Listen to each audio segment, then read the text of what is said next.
hello, and welcome back to the 3 at Moon live stream, everybody. If you're hanging out through the technical difficulties, thank you so much for bearing with me. It is Thursday, September 23rd, 2021. My name is Matt, otherwise known as 3 at Moon, here on Twitch and YouTube. And if you're watching live on twitch.tv/3up_moon, thanks for joining in. I stream every single day from 1 p.m. Pacific onward, and I love playing retro games, specifically games that I grew up with and really rooted my love for video game music and sound design and music composition. When I was a kid playing the NES for the very first time, I played a ton of games that really just inspired me, even without me knowing it, almost Mr. Miyagi style. Inspired me to want to get into sound engineering and sound design. And I'm a session drummer as well. I'm also a sound engineer. I do a bunch of my own music, my own electronic, atmospheric, ambient music as well. I'm from Canada, if you're new to the channel, and yeah, I stream every single day, and all of my streams are up on YouTube. So if you're watching on YouTube, you can consider clicking subscribe. This is episode 7 of our Retro Roulette stream. This is an ongoing series that we do, where basically I take a curated list based on a theme, attach it to a roulette wheel, and the list is a list of retro games, and I can spin the wheel, and you can spin the wheel, and whatever game we get, I have to play. I've been doing a bunch of spooky and horror and Halloween themed games since this past July, and every Friday we do the Retro Roulette, but with food and eating and cooking themed games. It's called More Games About Eating and Food. And today we're doing episode 7 of our biggest wheel yet, and the third one that we've used on the channel, which is animal and creature themed games. I have over 1,000 games from Atari 2600 to N64, including Nintendo DS, that are all related to animals in some way. And I spin the wheel to get an initial game going, but you can also spend 1,000 moonstones to spin the wheel as well. But the first game we got here is Sonic Battle on the Game Boy Advance. Thanks again to everyone that's hanging out and bearing with me through the multiple intros, because I do just upload my streams straight from Twitch to YouTube. They are unedited. Right now we're listening to music from Animal Crossing New Leaf on the 3DS, which is one of my favorite games. And if you're just joining, I hope you're having an awesome Thursday. Welcome YTS123. Thank you also for the recent resub. Thank you to Michelle Butterfield for resubbing for 8 months at Tier 1. Thank you to Abby Jams for resubbing at 4 months at Tier 1. And thank you to Horza BG for resubbing at Tier 1 for 2 months. I appreciate the support. Everyone that's able to sub or just to show up on the regular, it really means a lot. It helps the channel to grow. Yeah, so let's stick around. We'll listen to some more Animal Crossing New Leaf, and then we've got Sonic Battle up next. Oh, I see YTS is saying a new Kirby game was just announced. Awesome. Yes, that's right. There's a Nintendo Direct yesterday. I didn't get a chance to take a look at what any of that was, but I'm always down for new Kirby games. The game will start very shortly. Thank you again for your patience.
Should be able to see me in just a moment and see the game.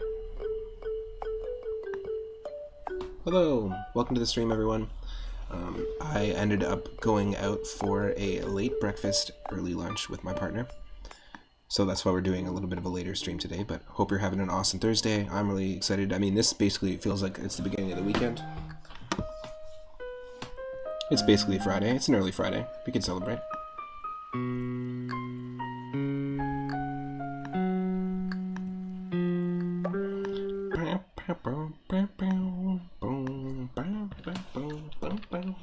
Here we go. Sonic Battle, everyone, on the Game Boy Advance. This should be okay.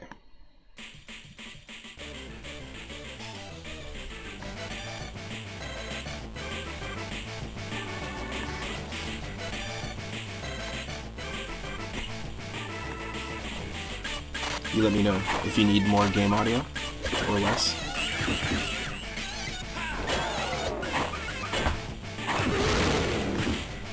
So yeah, this is using the Sonic Advance sprites as it is, but there's tons more actions and animations for each character.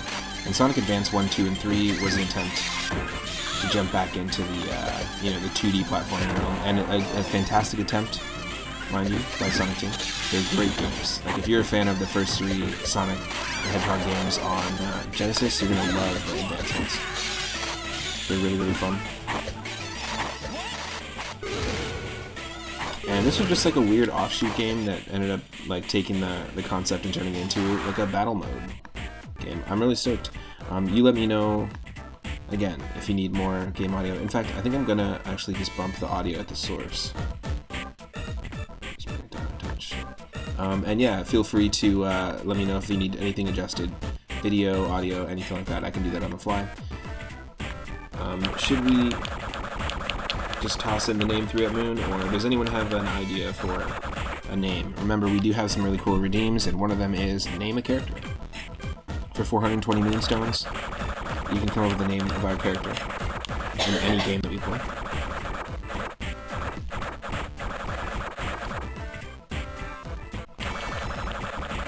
We could also just do what we do when we play Link to the Past randomizer.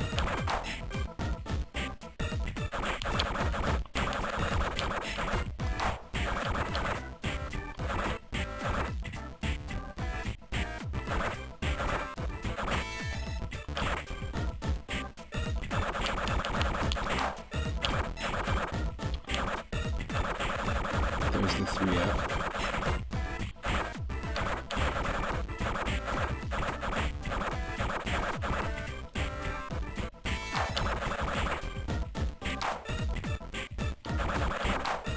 There we go, let's just do that.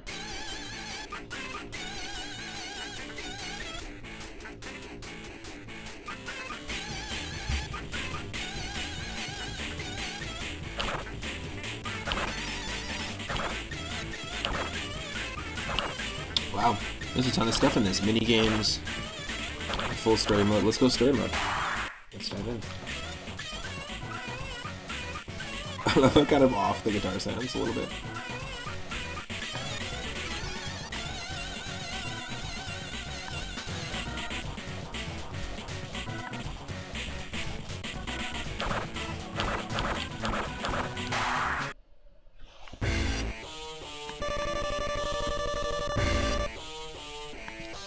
Fight. Why don't you fight?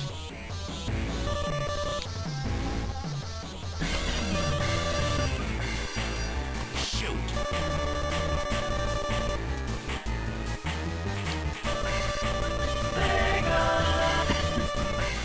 Give me back the Sega Emerald that you took. What a piece of junk.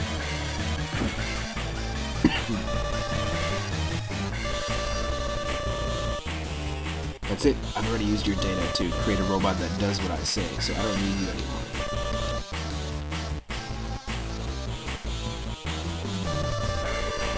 This is Emerald Town, the place where Sonic and his friends live. Looks like Eggman is up to no good with another evil scheme once again.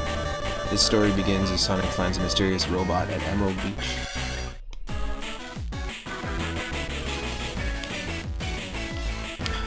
It's a point and click. Hey everybody! This is pretty funny. Almost looks like an education game. Educational game.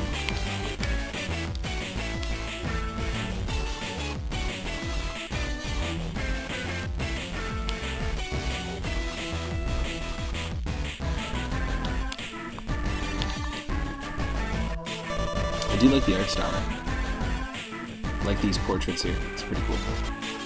Man, I'm so bored.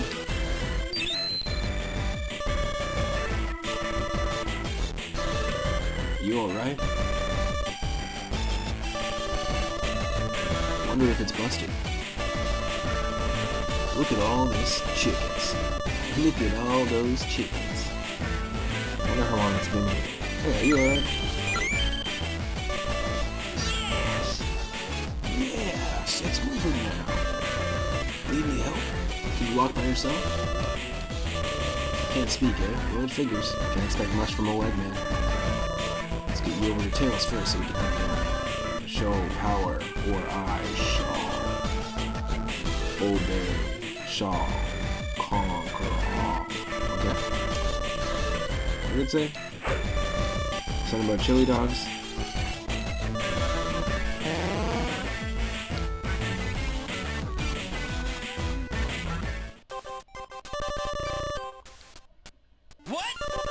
What?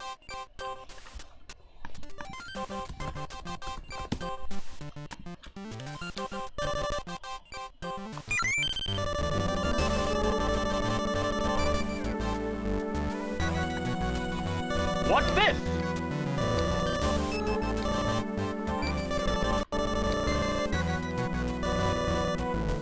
Yeah!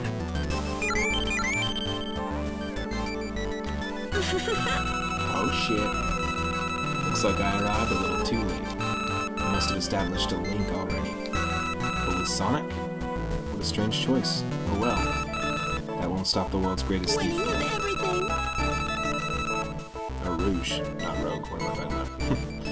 I'm getting what she wants.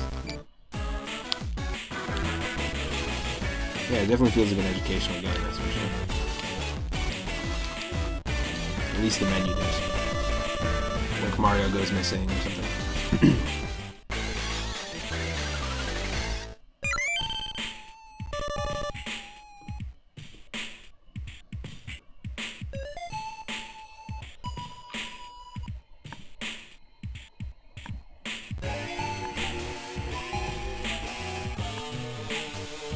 Okay, this is cool. I can get behind Shadow's theme. It has like Vanilla Dome vibes and Valley of Bowser vibes, like in Super Mario World.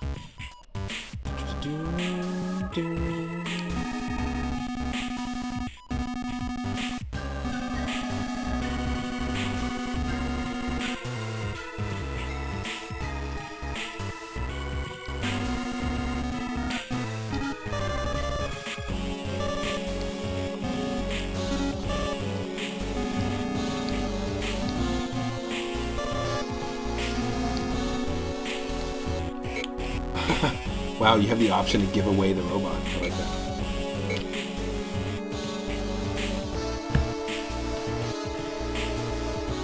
Nope, we're buddies. And if I say no, then I'll destroy you too. Of course he's got Vegeta's voice. Okay. Here we go, we're getting into it. Here's our first round. I have no idea what I'm doing. So this is all kind of, we're going in blind at the moment. Do blind. Power, set, shot. I'm gonna say power. Aerial attack can be set, and then defense and shot. Sure, whatever.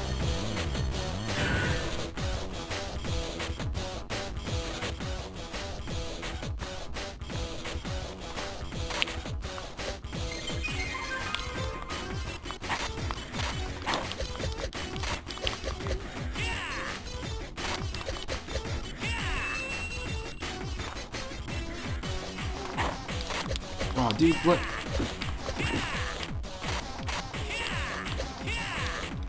I wasn't paying attention. I was just trying to figure out how to move. And Shadow was attacking this dude.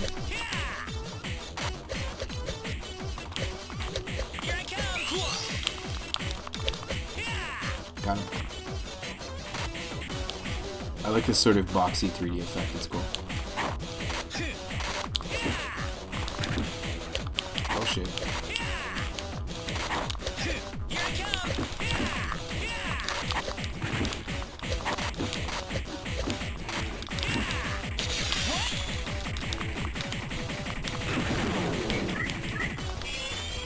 same thing. Oh, interesting.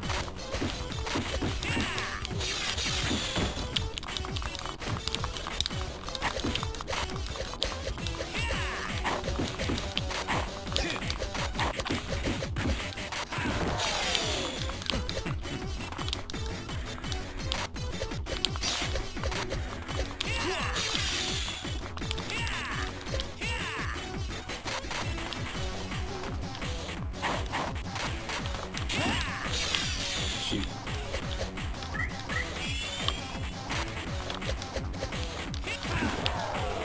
Whoa.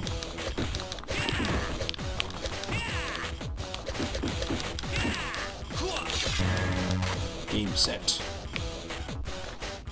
Sweet.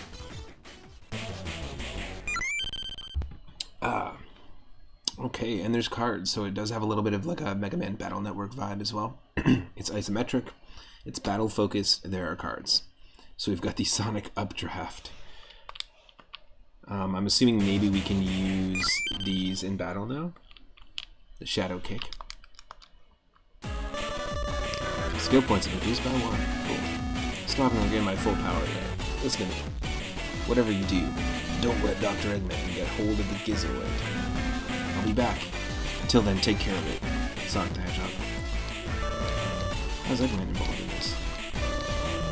Sonic, are you okay? I thought I saw Shadow. What is that, a robot?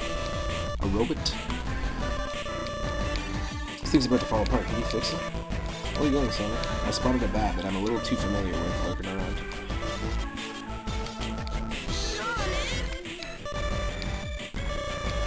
Man, he's always on around. Oh well. I've got a job to do. Oh boy, let's head to the lab. Can you walk?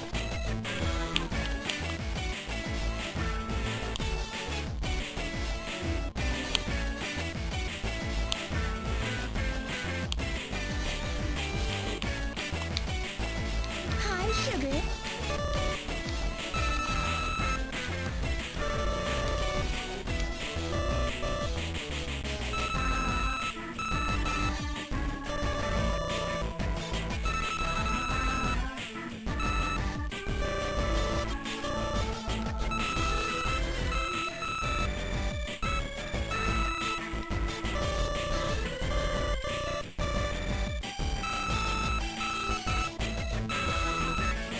Yikes, so much story.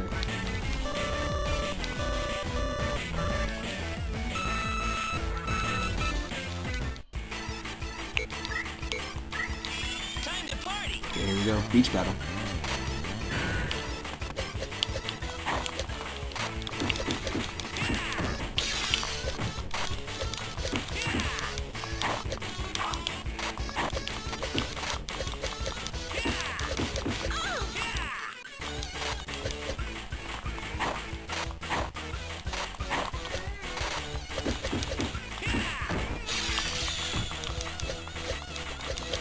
Here I come.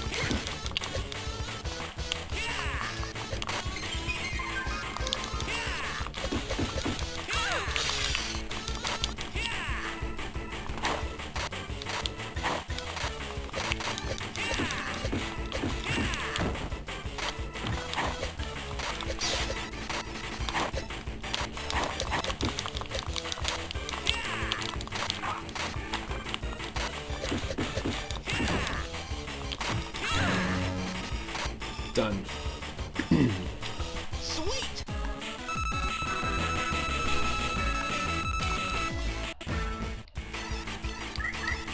Time to party.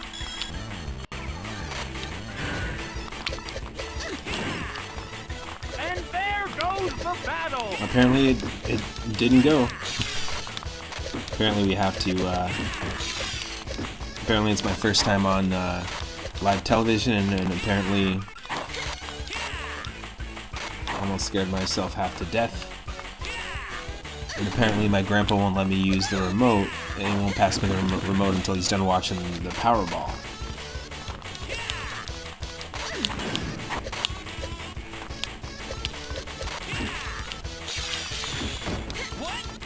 What?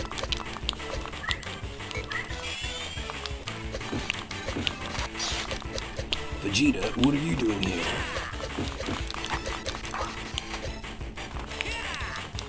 Is that okay? As a matter of fact, it isn't.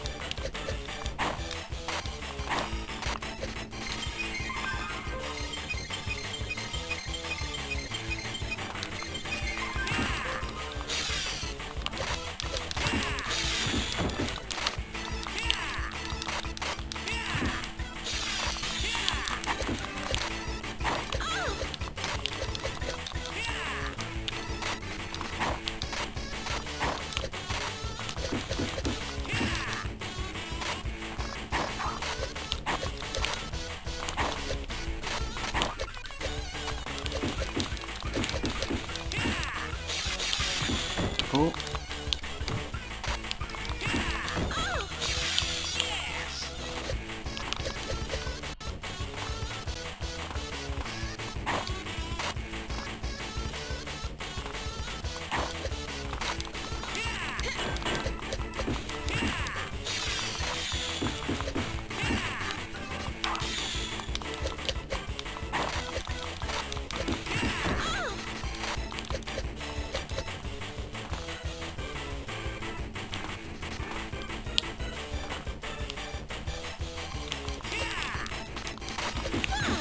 Like, I'm sure that if you did this, I think you can do multiplayer battles with 4 people. And if you did the whole link cable thing, this would have been super fun back in the day. But you know, not a lot of Game Boy Advance games had the same, like, with intention for multiplayer, had the same kind of response from people, right? So. Sweet! Hi, Sugar. This almost seems like this whole game could be like a side mode within Sonic Advance in a way.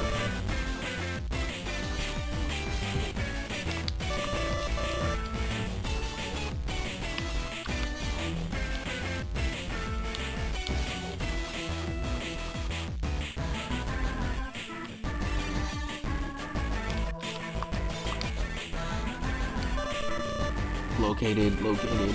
Whoa. Time to party!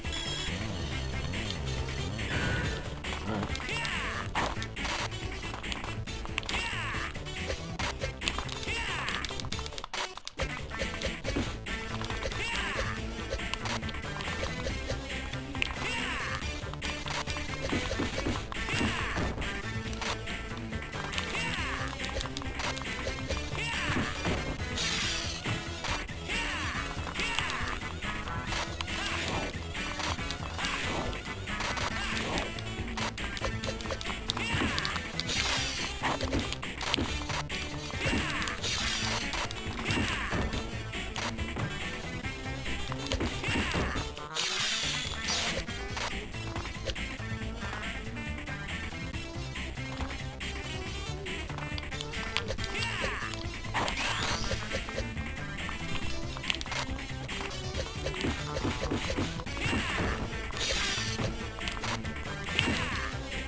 Remember that you can spin the wheel at any time if you want to see me play something else. That's the whole point of the Retro Roulette stream. This is just our initial pick. But I'll try and give each game another shot at least.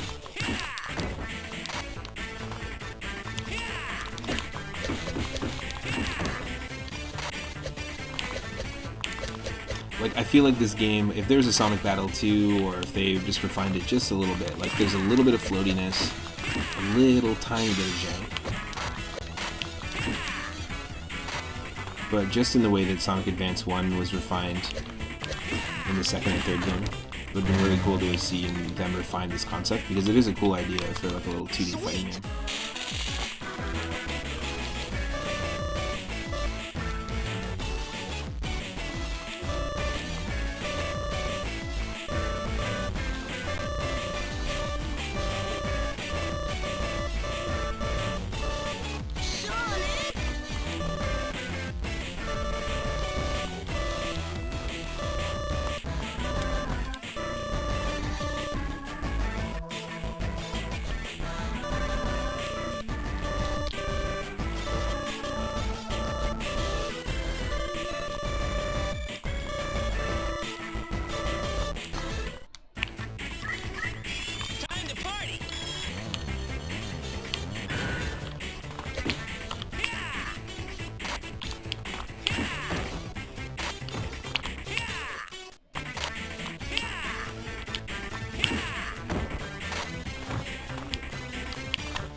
did 5 heavy attacks. There we go. Got the sonic flare. What was that? Some kind of bright light? It happened when we were fighting Shadow too. Just as I thought.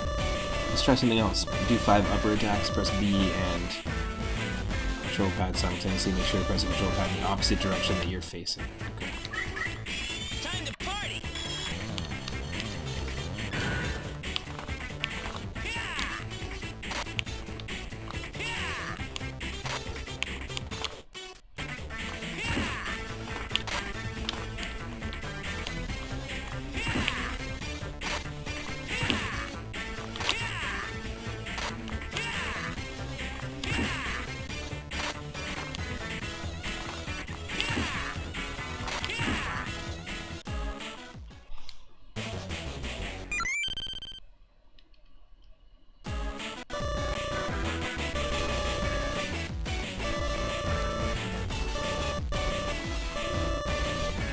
Really bad writing. It's powered by Chaos Emeralds. We give it more Chaos Emeralds, it will regain its energy and then even be able to speak properly. My next discovery about this robot is even more stunning. This robot is capable of adopting attack techniques either by observation or by being attacked by attack techniques. Okay, so it's like Perfect Cell. I gotcha. So what do you mean is if I kick him, he'll learn my move and kick just like I did? Am I following you right? That's right. On top of that, it can develop new moves based on the captured data. Well, that's cool, I guess. I should teach it to run in case it ever needs to run away. It can learn new attacks by pressing the R button. So it's able to even combine moves such as jumping, using my jumping skill with your attack techniques. That's correct, but this robot system seems to have some sort of limitations on the attack abilities. It's, what a convoluted. It's a convoluted game. Sonic Team, you have cool ideas, but then they sometimes go in directions that feel very strange. Also, this music sounds like a rip-off of the Mario & Luigi Superstar Sega music. Just saying.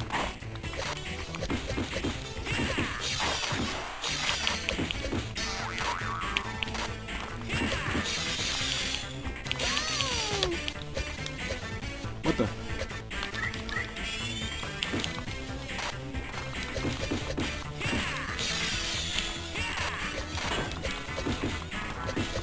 Is it just a free-for-all battle? I don't know why we're all fighting.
There we go.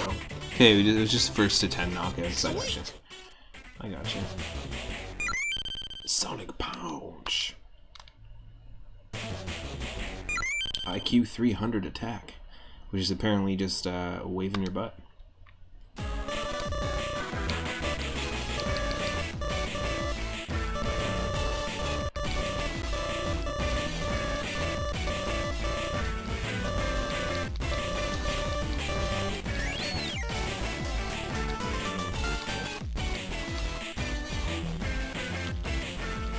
I mean, do we keep playing? I don't think so. I think we spin that wheel. I think we spin that wheel. You know, it is what it is. It's cool. Like I had mentioned, if it had a little more refinement, kind of how Sonic Advance 1 had the ability to go through 2 and 3, and then just got a little more refined each time, then I think that, you know, there's something here for sure. The whole 2D, like, I love that perspective. I'm not sure if they did a DS game that continued off of this, but it would have been pretty cool. Here's some music from Animal Crossing New Leaf while we spin that wheel.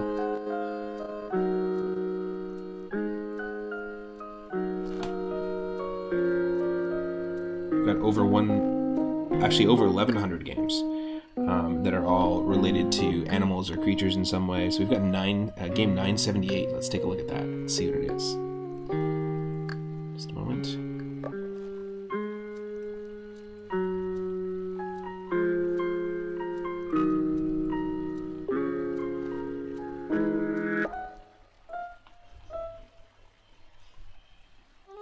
So it's just loading here.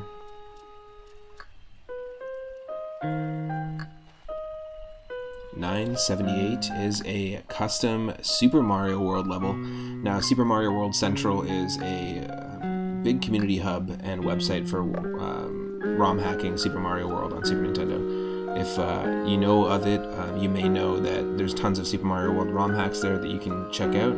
Lots of people's projects, and a lot of those projects are actually collaborative hacks or level contests. They run a lot of level design contests in the forums, and I have a lot of individual levels that fit these themes in the Retro Roulette lists. And so we actually have a Super Mario World custom level.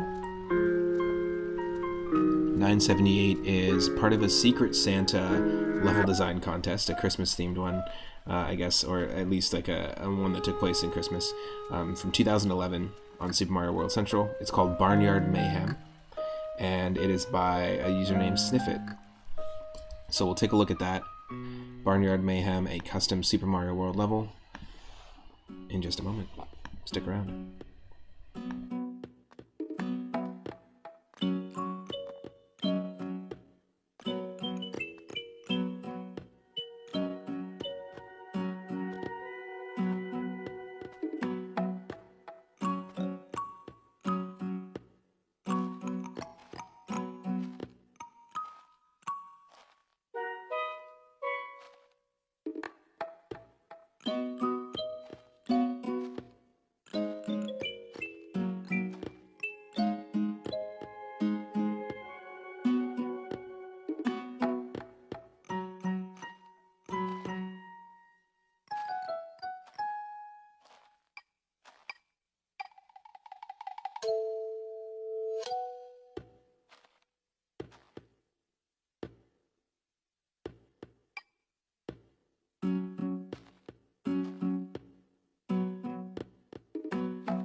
Okay, you should be able to see me, see the game. And here we go. This is Barnyard Mayhem, made by Sniffit for the Super Mario World Central Secret Santa level design competition.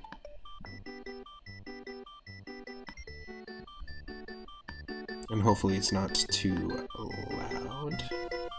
Doesn't look too loud.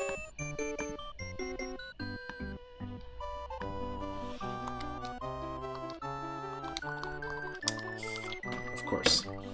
Sorry folks, gotta fix this whole controller thing.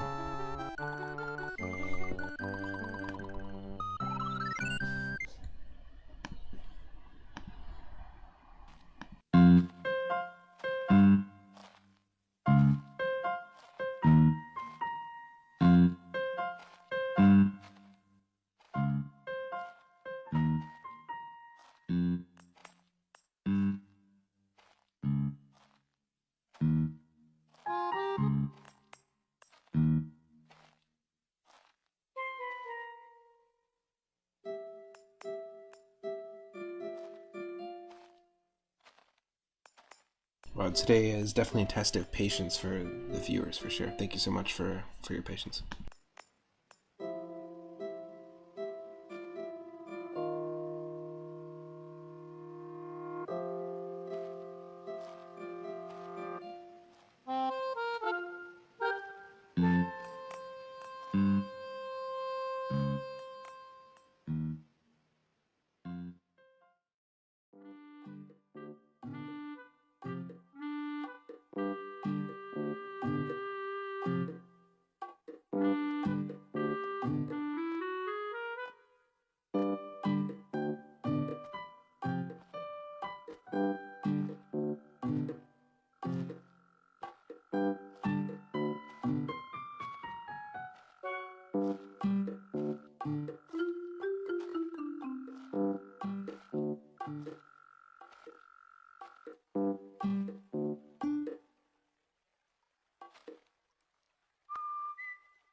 Okay, you can see it.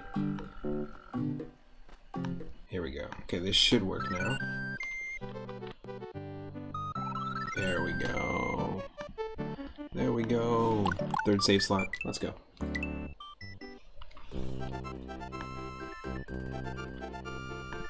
Welcome to my farm. Help out my buddy Joshi. He's had some trouble with his unique livestock lately. Got a little Harvest Moon horse in the background. Horse-Fist Moon. Horvist Moon, I just said. Oh my god. Horse-Fist Moon. I always thought the animal sprites in the Harvest Moon series were really cute.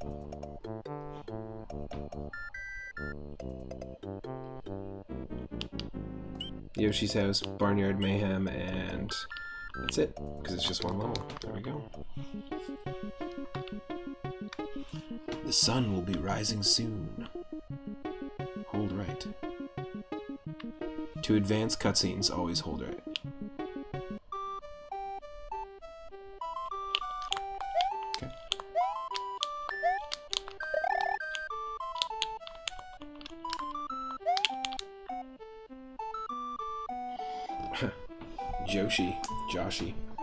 Josh, the chickens!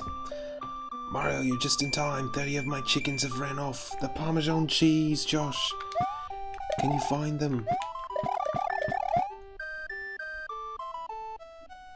Look high and low. My trained chicken Diana can build ladders, so keep that in mind. Be careful around the stray animals. Also, do not touch the red chickens. The chickens!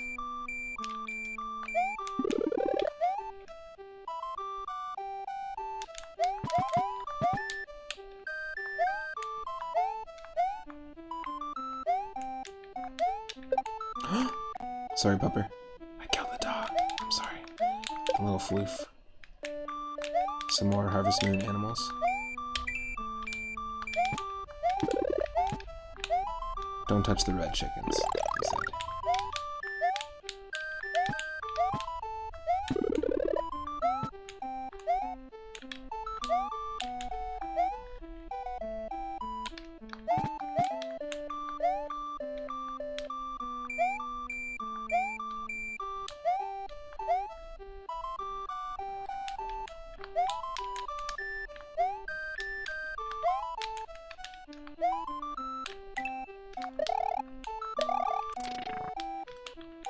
Oh, come on. How was I supposed to know that was there?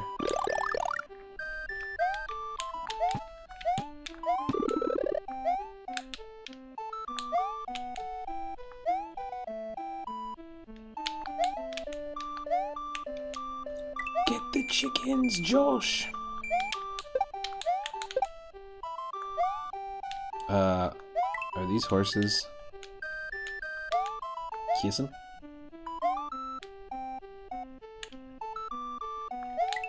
Yes. Almost fell for that one.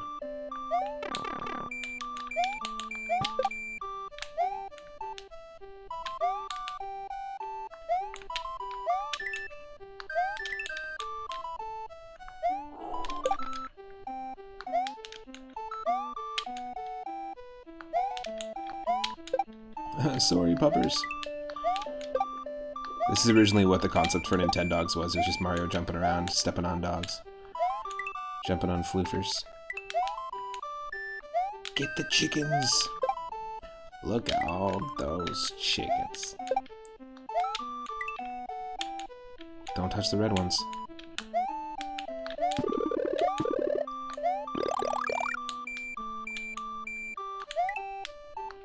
Well, get out of here.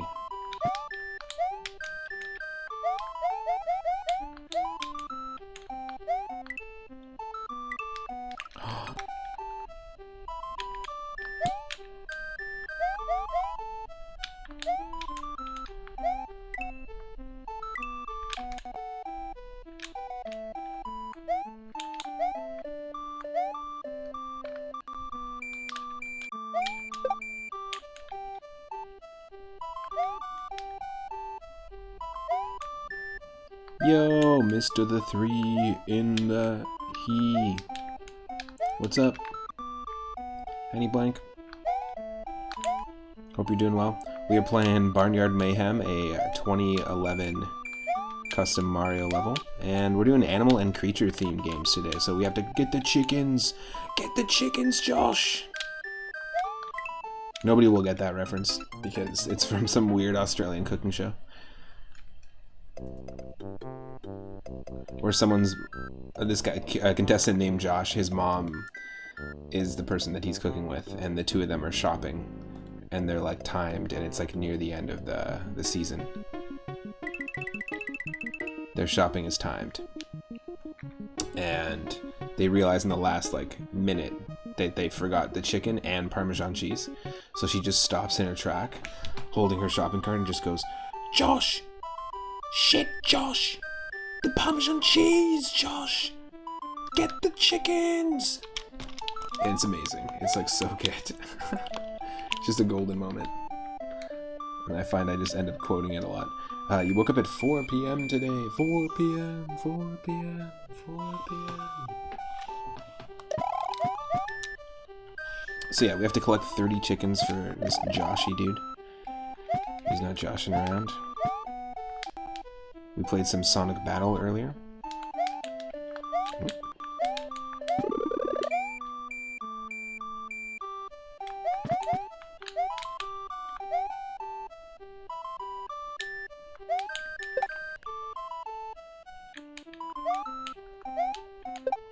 Okay, we need 30 chickens. 1, 2. Do I have Panic Restaurant in the list? I do for the food-related games. Panic Restaurant is super fun. I actually also got, I got it on the Retro Roulette for Fridays, as well as there's a Japanese version of it where in Panic Restaurant you play as like an older chef. The Japanese version you play as like a younger chef, almost like the age of Mega Man or something. What the hell? This guy's cooking our food? This guy's like almost like the age of Mega Man or something. I don't want him cooking our food. But both games are really good. They're actually by Taito, but they feel like Capcom platformers. They feel like if you're a fan of, you know, Chip and Dale Rescue Rangers and those games on the NES. You'll probably really like that one. Bible Buffet I have played before. It is also in the list. That one's on the NES for the food games. Food Fight, we spent an hour and 45 minutes when we got it in the Retro Roulette for Fridays as well, playing the Atari 7800 version. And Burger Time, I've spent hours and hours and hours as a kid growing up with Burger Time. That was one of my favorite ones. Yeah, Pierre the Chef, Out to Lunch, that one. That one I've played as well. Pierre the Chef, Out to Lunch, and Princess Tomato in the Salad Kingdom, yep, is in there as well. Right now for the food games, I think I have about like 900 games, and for this list we've got 1100 games for animal and creature themed games. But also a lot of those games that you're suggesting, like Food Fight and Burger Time, can get you addicted to them really, really quickly. They're really simple but also very fun arcade games. Recommend checking it out.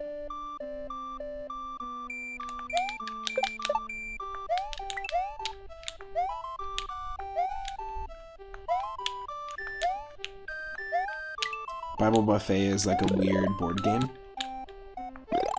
with platforming elements, and I think there's also platforming sections in the Flintstones game as well. There's a Flintstones Super Nintendo game. I mean, there's a lot of Flintstones games. Speaking of Burger Time, there's a freaking Flintstones Burger Time game, which is funny. But there's a Flintstones game called Treasure of Sierra Mad Rock, and it's on the Super Nintendo. And it is a platformer, except the main screen involves Barney and Fred rolling dice like a board game, and wherever you land is a different platforming level. It's kind of interesting. Actually, the closest game that I could compare it to would be Mario Party Advance.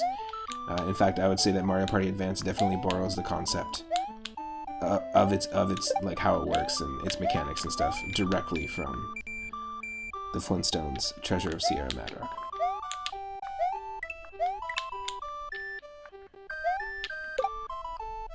I don't like that we're jumping on the bloopers. You guess Cool Spot is technically about a beverage. Yep, that's in there too. I had Spot the Game or something. There's Spot the video game. There's Cool Spot, which is like the platformer where you start off on a beach and you play as the 7-Up Spot. But I had like a version of... Ooh, interesting. Ah, interesting, okay. I had a version of it on the original Game Boy called Spot the Video Game or something like that, and that was basically just Go, like the Japanese game of Go. And I thought that was very weird because it didn't need to be branded as a 7-Up game.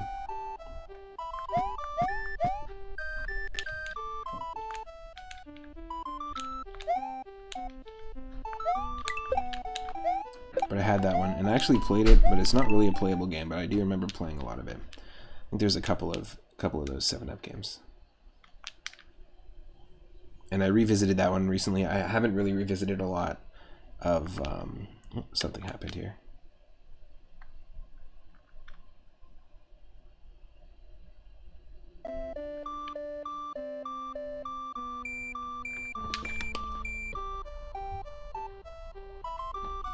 Just a sec.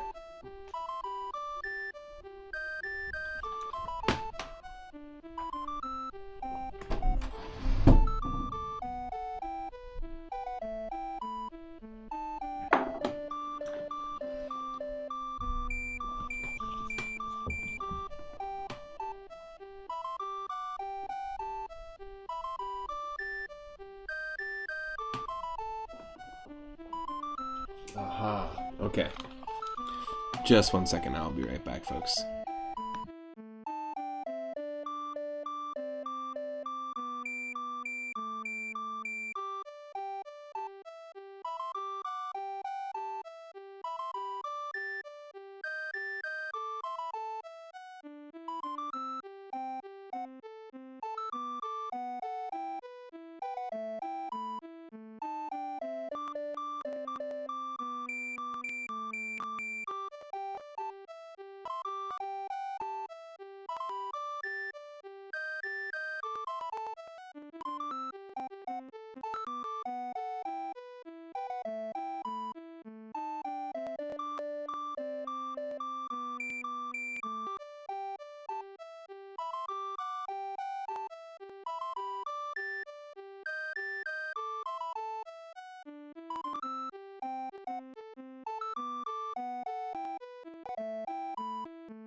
Wow, okay, that was a saga.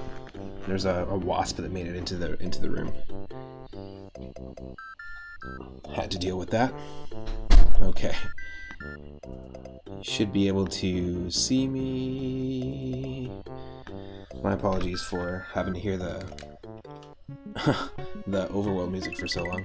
Let's give this a shot again.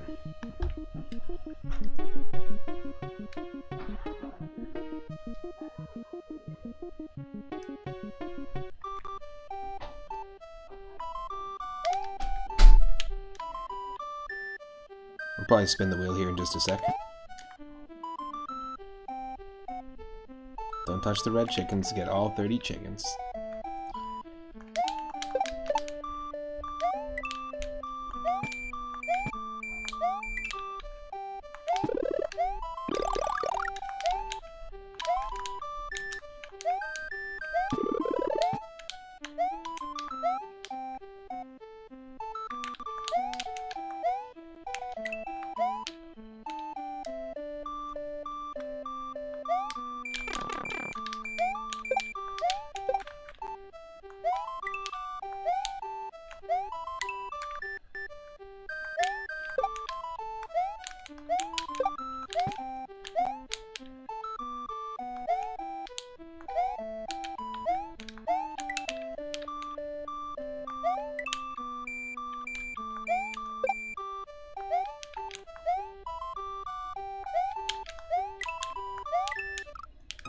Oh, come on.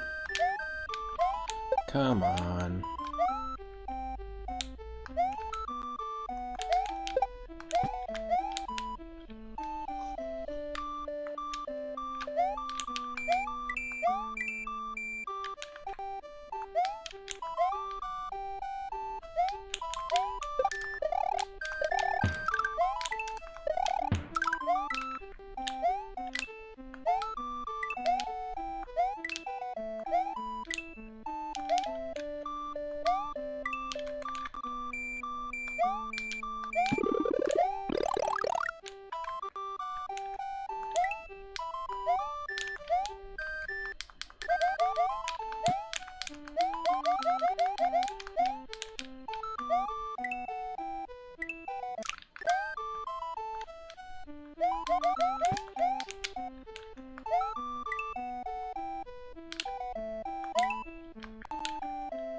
Okay, we got 17.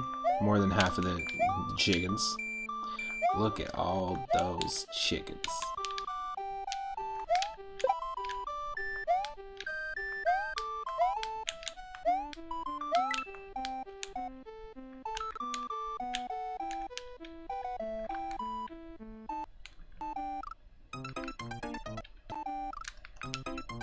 What? That's not where I saved. That is not where I saved. Let me tell you.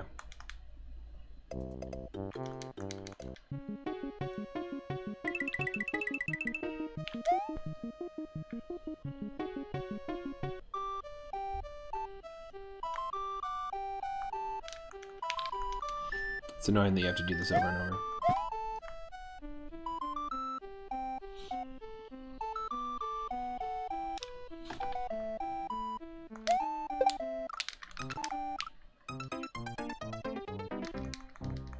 Nope, we're just gonna spin that wheel. Forget it. If we're just gonna keep having to start over and do that opening cutscene, it's not worth it. Spin the wheel and see what it is.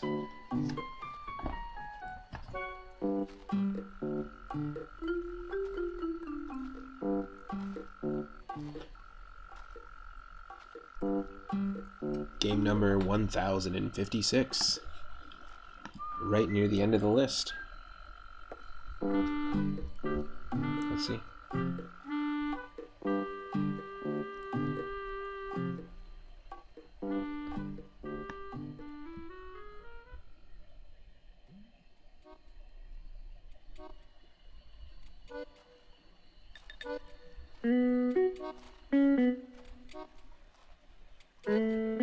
Alright, we've got Frogger on the Sega Genesis. I don't think I've ever played the Genesis Frogger before, so that's what's coming up next. Stick around for that.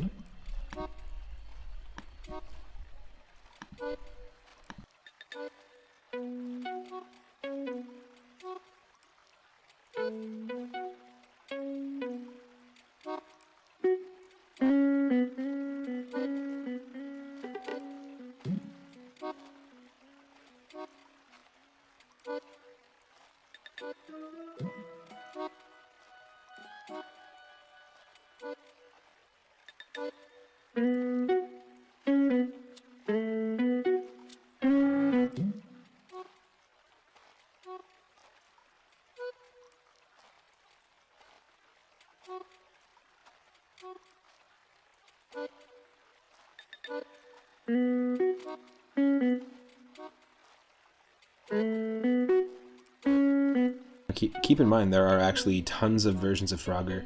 It came out on the Super Nintendo, the Sega Genesis, the Game Boy Color. There's a version of it on the Atari 2600, the Atari 5200, and somebody has even made a homebrew version in 2009 on the Atari 7800. And I'm sure there's lots of other versions, but that's just versions of Frogger 1. Also, Frogger on N64 is another one that's just called Frogger. Lots and lots of different versions. Kind of like Pac-Man as well, and a lot of those classic arcade games, they just had their own, they all had their own unique ports.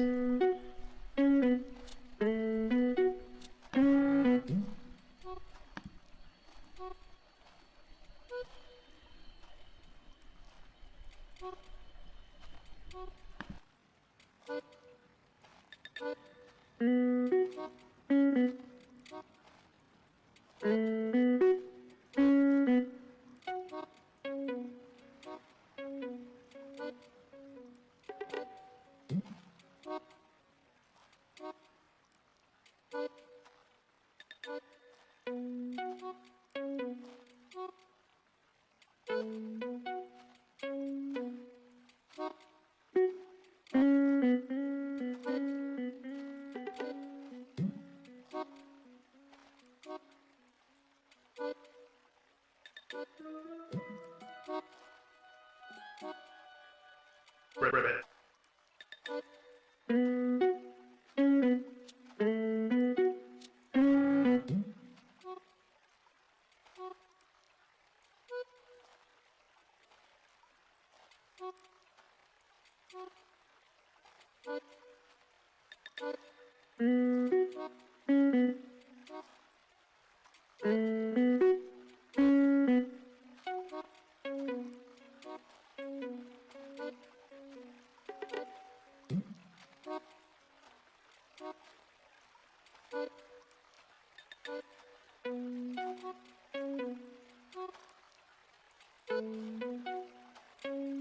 Oh, lots of technical difficulties today. I'm not sure what the hell is up.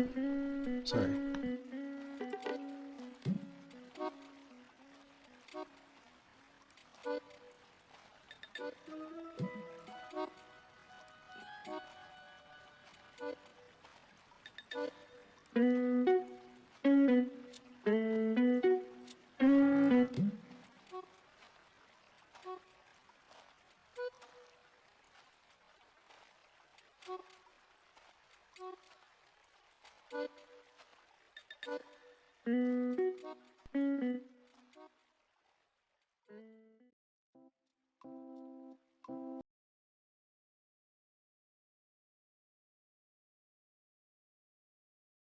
Alright. This should work. You should be able to hear it. You should be able to see it. See me. Hasbro as well as Sega. Interesting. Okay. Super simple. Ah, okay, so this is like basically like an arcade, like simplified arcade port, basically. This is really cool. I know there's lots of Genesis versions of games, or sorry, versions of games on Genesis that are just like simplified 8-bit versions of games. Go Mario Bros, welcome to the stream. Hope you're doing well. Happy Thursday.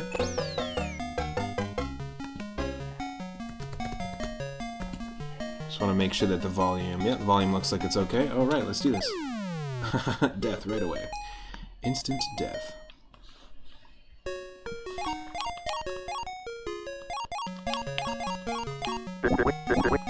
Now I remember growing up, I had a 3D version of Frogger, which I think eventually was, I think it was the Frogger on PlayStation 1, but also ported to CD-ROM as well. But it was a 3D version of Frogger that started off like this. You did these same levels, but then the levels got way more complex. And we got it in like a bag of cereal, or like a box of cereal. It was like the treat, which I thought was pretty funny. You have a ROM hack demo that you made if I want to try for Super Mario World. Oh, cool. What kind of ROM hack is it? Is it like a Kaizo hack? Is it I'm always looking for new hacks to try out. Is it a standard hack? Like, how would you rate the difficulty of it? Triple frog. That's as close as we're going to get to a 3-up moment, so I'm going to drop that sound effect in here. And if you do have the 3-up emote and you're supporting us via, Twitch and you're a subscriber, or you've used Moonstones to unlock it, feel free to drop it into the chat right now. It's a perfect time for it. We're not going to get 3 lives in a row in this game, but we'll definitely get close to that.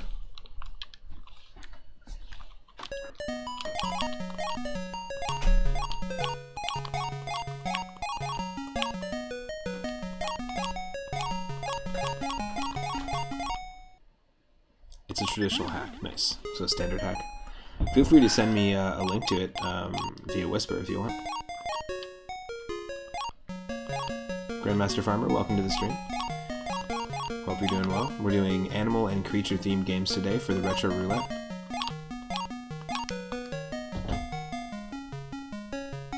We got Frogger on the Genesis, and we are like 5 pixels off there. That sucks. That really sucks.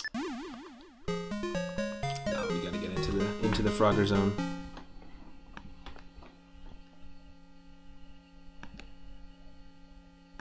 Ah, it has a really difficult 3-up moon. Interesting. I like that.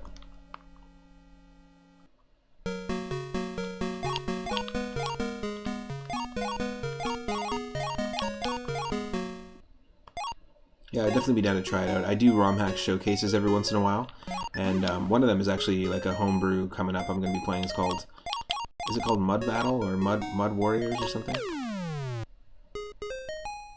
It's really cool. It's actually based off of like a text-based RPG, and it was just recently released like a couple days ago on the Game Boy, the original Game Boy. But definitely happy to check it out. Grandmaster Farmer, you've been lurking, but you've been playing some Cyberpunk 2077. The last 45. Nice. Whoa. Wow, I'm coming to realize that I suck at Frogger.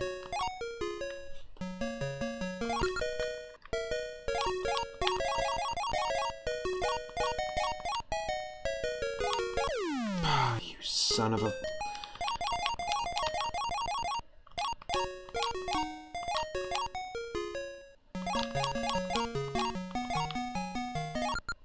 Go Mario Bros, thank you so much for the follow. Appreciate that.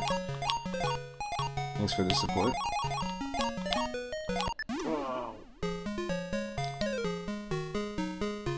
Come on. This isn't that hard. This can't be that hard.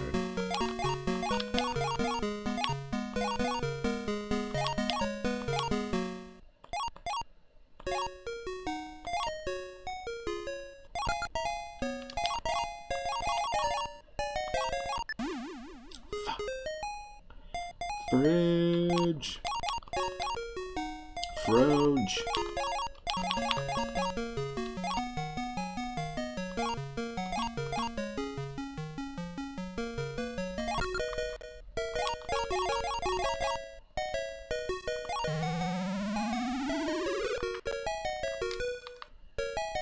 Come on, emulator. Don't josh me.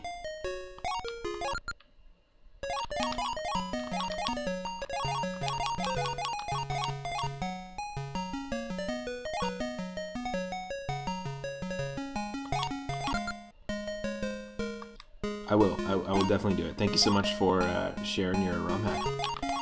Thank you so much for sharing your ROM hack. Parahacks _ twitch.tv/parahacks_. He is a ROM hacker and a friend of mine who just is about to release his second ROM hack called Voyager, which it's a little bit more of a Kaizo ROM hack. But yeah, very, very cool. I'm really excited about the release of that one as well. Lots of cool ROM hacks out there. Glad there's lots of people working on them as well.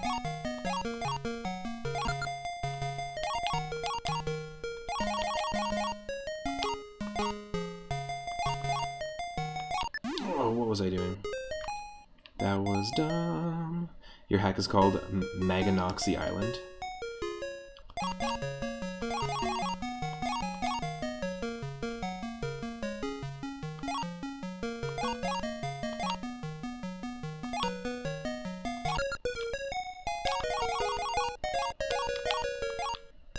Well, in my next ROM hack showcase, I'll include it for sure.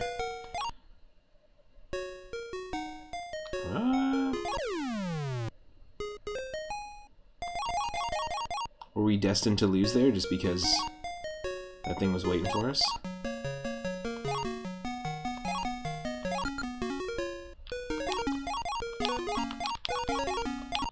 Oh no, wrong button.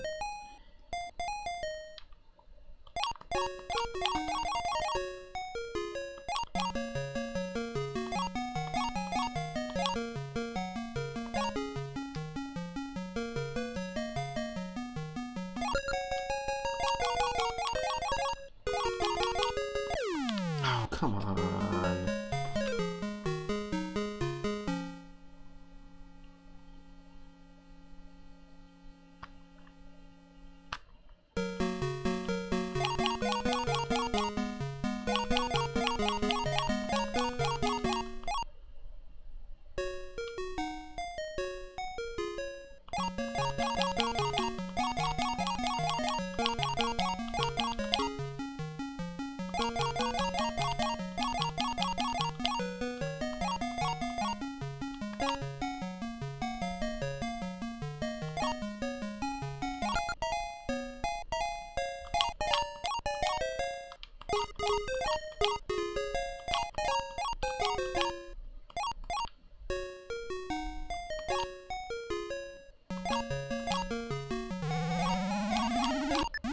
What? Come on.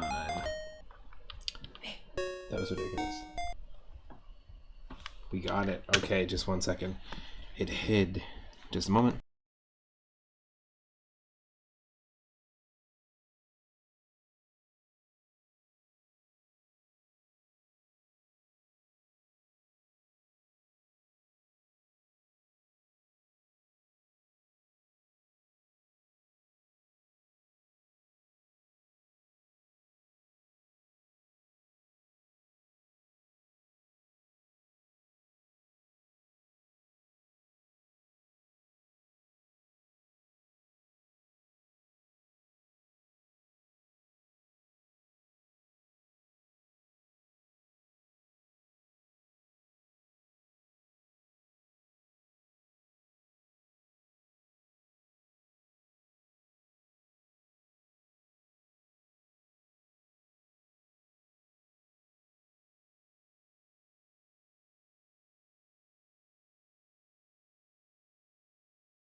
There was just another wasp that snuck in. We handled it.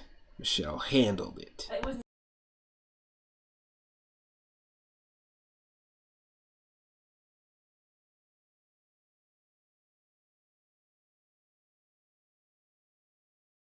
Just 1 second here, and then we'll continue with some Froger, or Froger if you're French.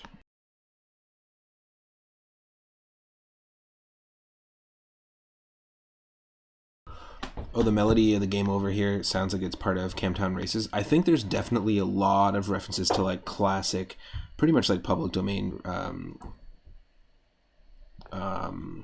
What do you call it?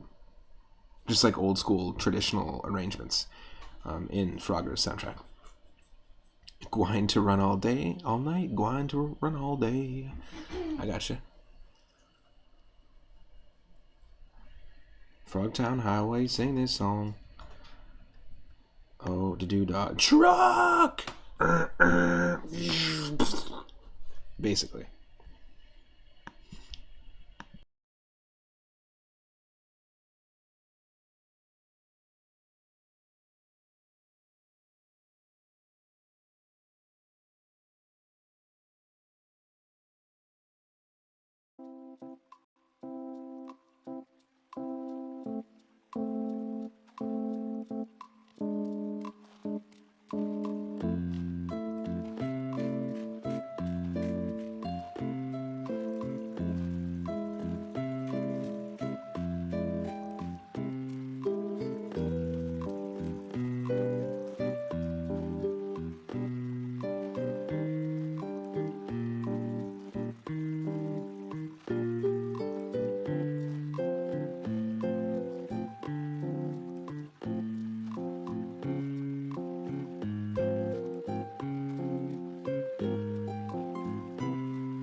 Here we go.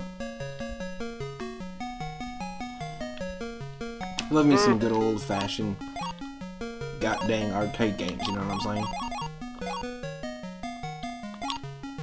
Little Burger Time, Pac-Mans, Donkey Kong Jr., Miss Pac-Mans even. The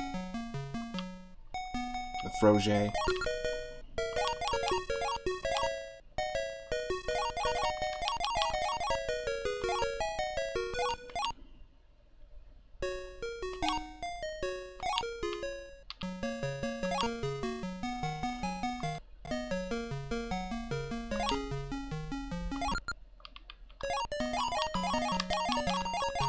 Like, this music here reminds me a little bit of the music from Kemco's Bugs Bunny's Crazy Castle on the NES. And I mean, this is basically on, like, I don't know if Frogger ever came out on the NES. I didn't see any version of it. I'd never heard of any version of it, which makes no sense because it looks exactly like it would suit an NES. It basically is an 8-bit game. But I don't think they made a version on NES for whatever reason. Hell yeah, there we go. Whoa. Terrible.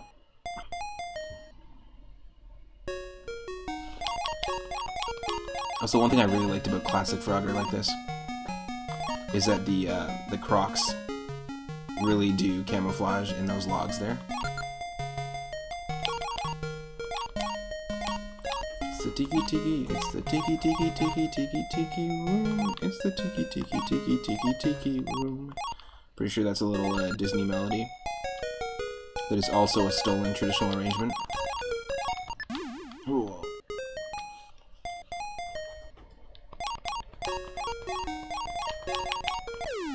Oop, never mind.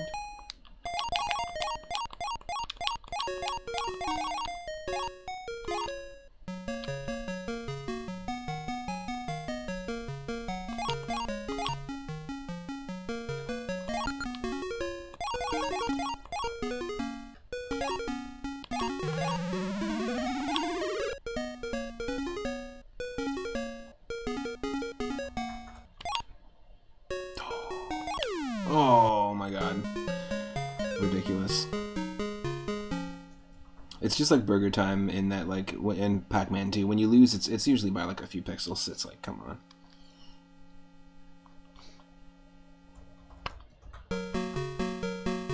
Give it a few more attempts. Remember, you can choose to spin the wheel at any time, so you have just as much control over what we're playing as I do. And it's only 1,000 moonstones. Lots of animal and creature-themed games to pick from.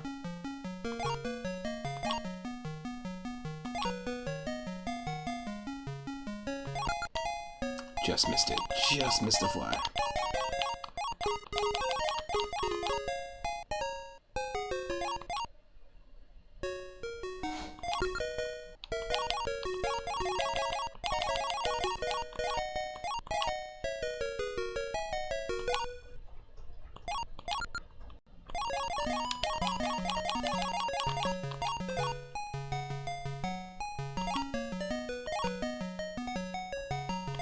Yep.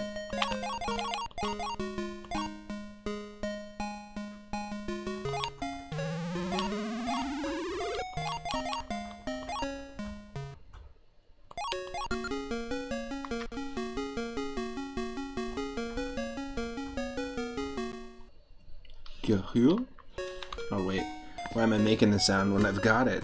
When I've got it. Anyone can use sound effects, by the way. Feel free to mess around with them anytime you want. This is how this game makes me feel. I can't explain it any other way.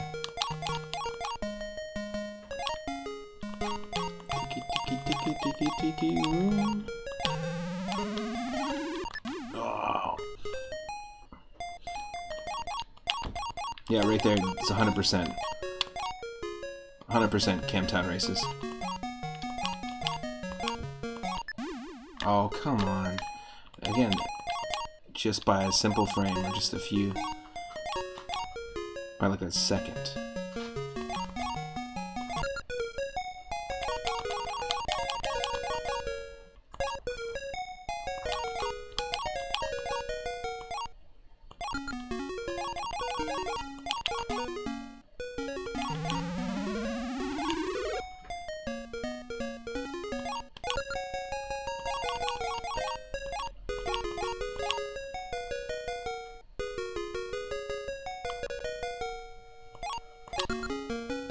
Yes.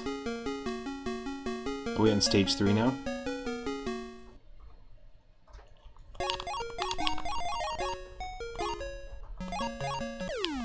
Oh, you son of a... Is that a snake? What is that? I don't think I've ever gotten this far before in Frogger.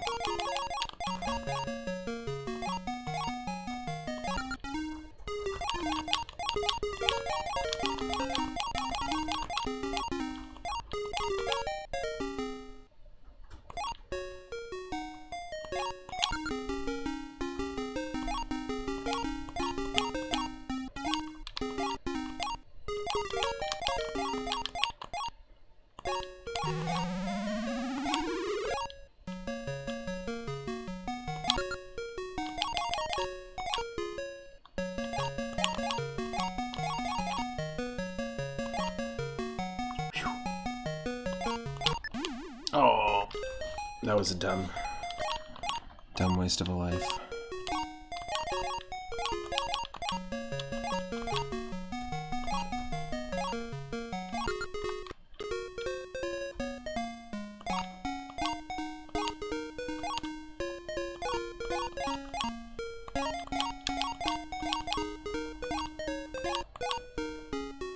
Oh, I like this music.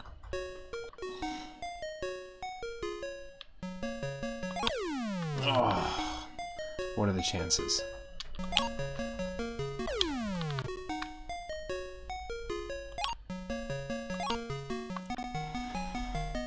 Not letting that happen.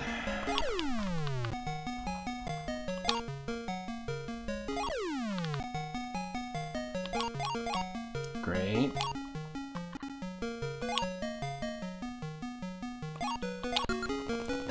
That was dumb.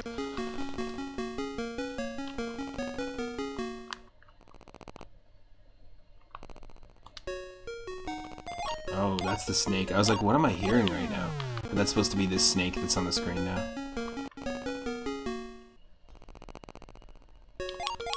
It's kind of trippy.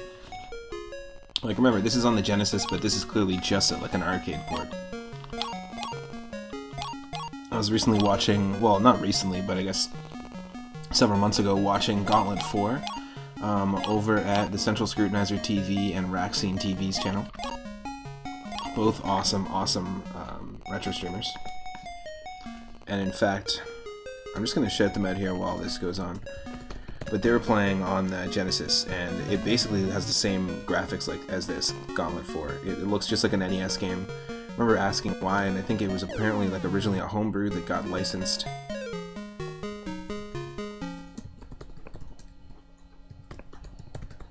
I don't know why it said that. The Central Scrutinizer TV. There we go. And then Rack Scene TV. If you're not following them, go give them a follow if you can. Definitely highly recommend checking them out. They do a bunch of retro games and co-op games. They're a married couple as well, and they do like modern games as well. But they also do like a lot of imports and a lot of Japanese RPGs, fighting games, ROM hacks, all sorts of stuff. And they've been very supportive since the very beginning of our channel. Recently they were playing some Duke Nukem 3D. Nice.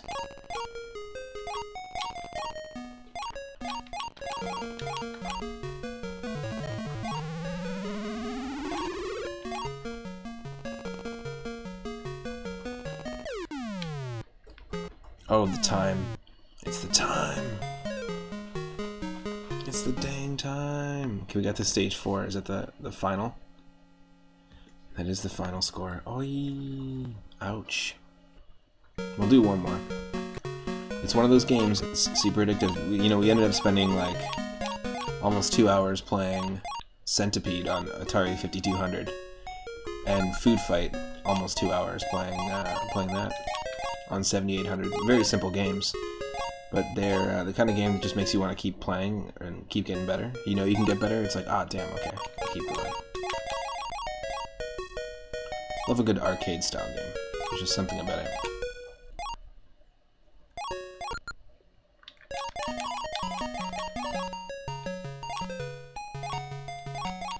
So yeah, we're on stage 1.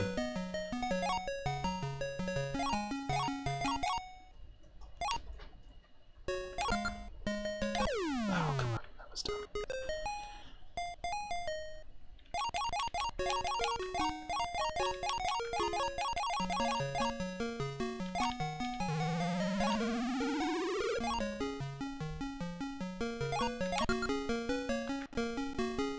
Stage 2.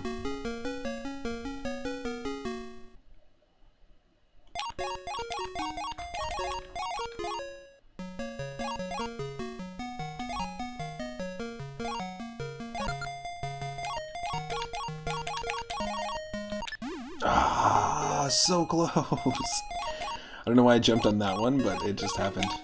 That sucks. Ah, la, la, la, la, la, la.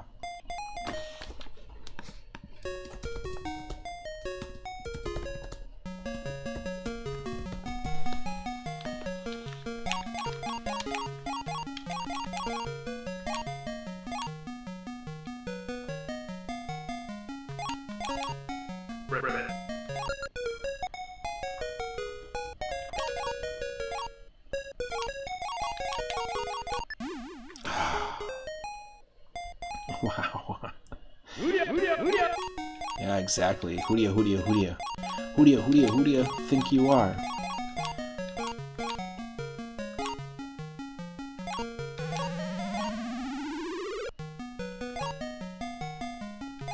Who do you, and the blowfish it.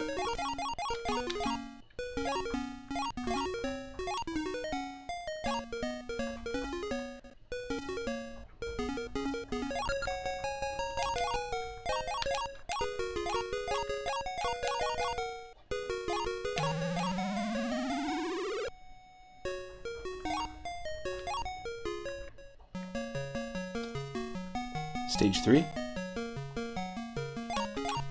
You son of a bitch. You son of a bitch.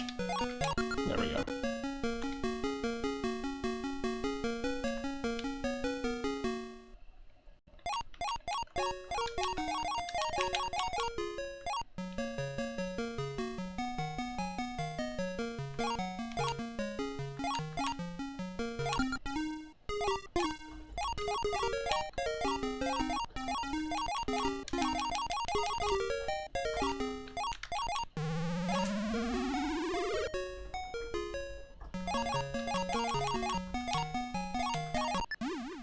Damn you.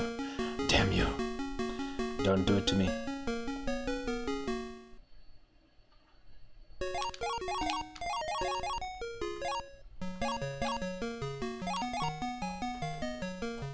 Yes.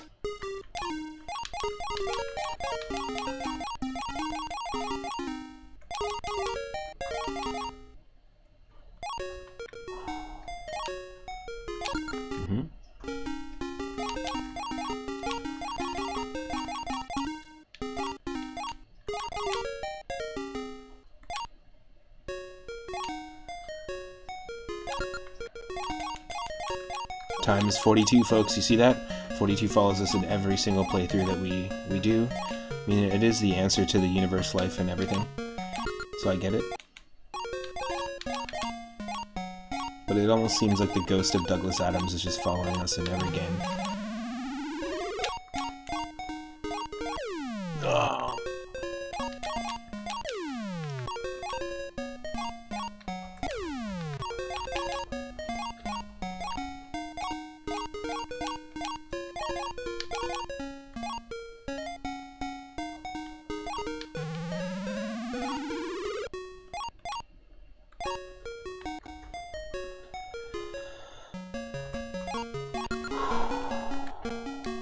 Here we go. We're back to Snakeville.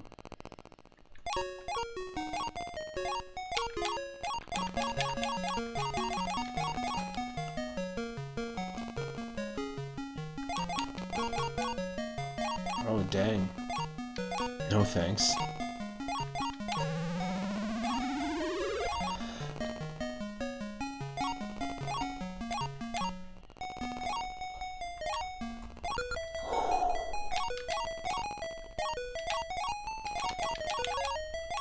There's our Yankee Doodle melody.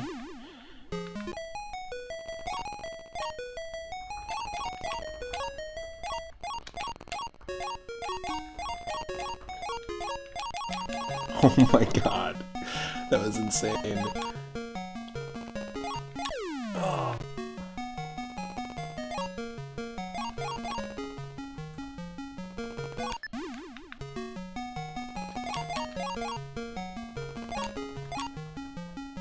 How about that? How about that, huh? Eh?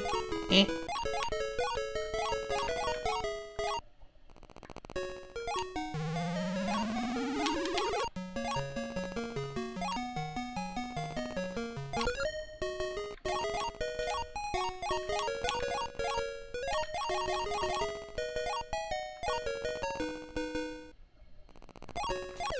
Oh, you son of a bitch.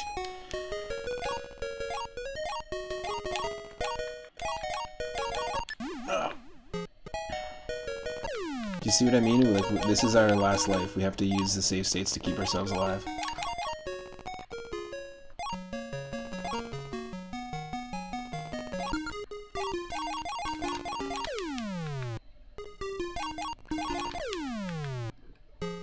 No, I'm too excited. Too excited.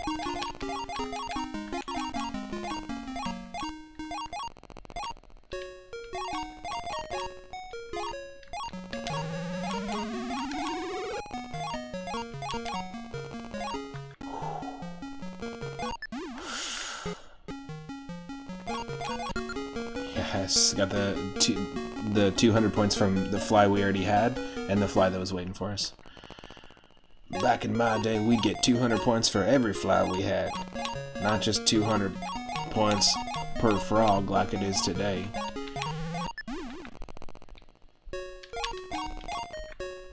Stage 5.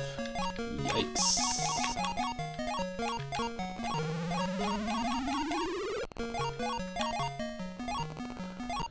Oh, you son of a bitch.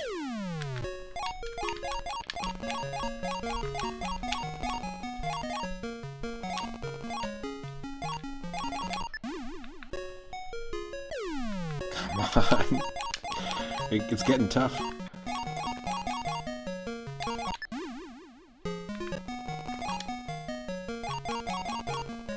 Are you taking off for the night? Have a great night, Farmer. Thanks for dropping in. Whoa. Tomorrow we'll be streaming a little earlier. And we'll be doing food and eating and cooking themed games. So make sure you're hungry when you come back. Oh.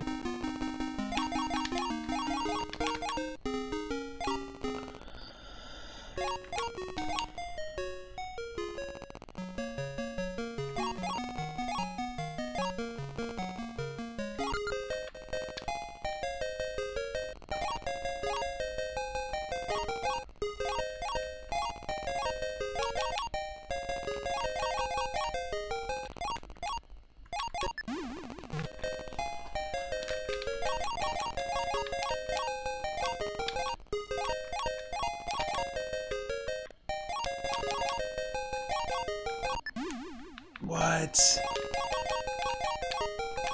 Come on.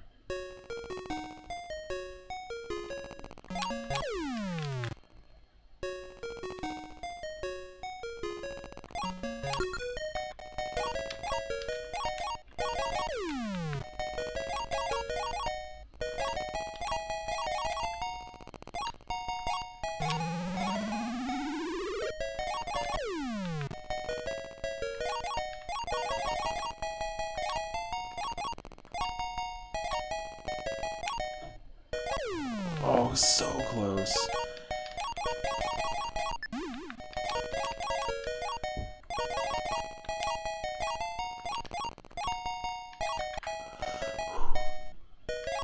No, it's like so tight to get that timing. There we go. Yikes.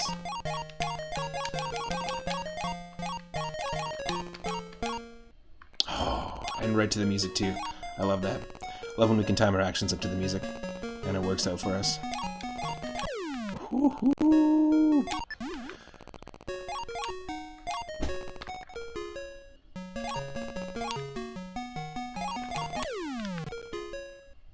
This is gonna be a tough one. Ooh, there we go.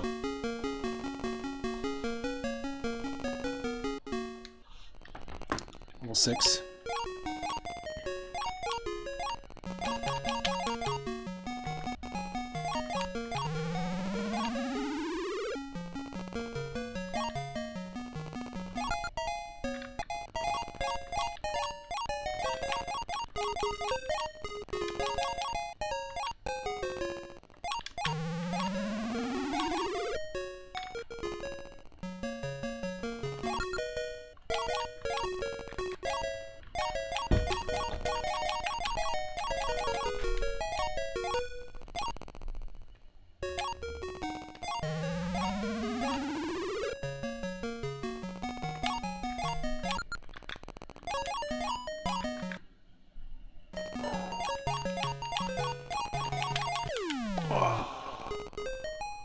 Oh, we had an extra life. Okay, my god.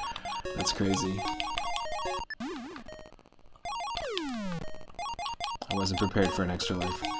I thought that was full-on game over.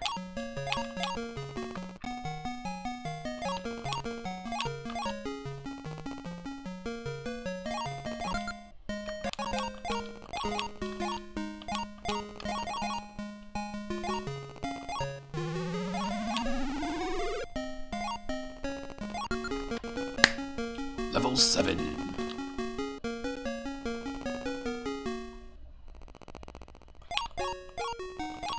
I'm surprised that nobody's using the ribbit sound effect. Or ribbit sound effects.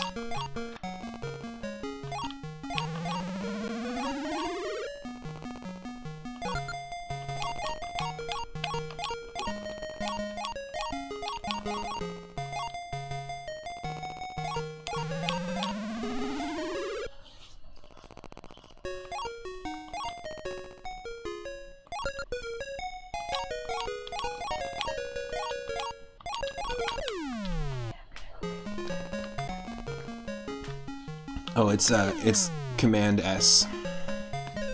Command S, ribbit, and then Command S, ribbit 2. It's a little differently. Oh, you heading out to do photos and stuff? I'll get one of the feature that I have to get, which is like prosciutto and butter on squash. And then what else do you want? Margarita or something? Whatever you want to get. It's all here. Up to you. Up to you. So you say? Okay, Frogger. Well, we gave it an honest attempt. We got to, level 7. That's pretty cool, I'd say. This is definitely a game I'd play again. There's lots of versions of it. We might get another version of it. But I'm going to shuffle it up. Everyone has soundstones, by the way, and you can use Command SFX or Command SFX2 to see the list of available sound effects that you can use. Let me get music going from Animal Crossing, and let's spin that wheel. We're spinning it, and we have game number 348. That's going to be the next game that we're going to be playing. So let's check it out. Let's see what it is going to be.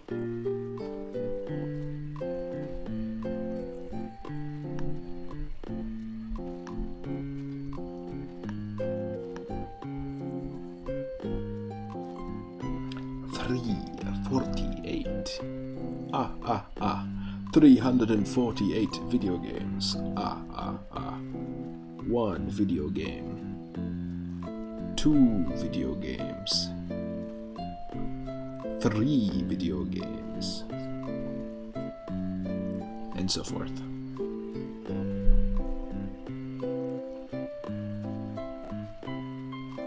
Where's 348? Where's 348?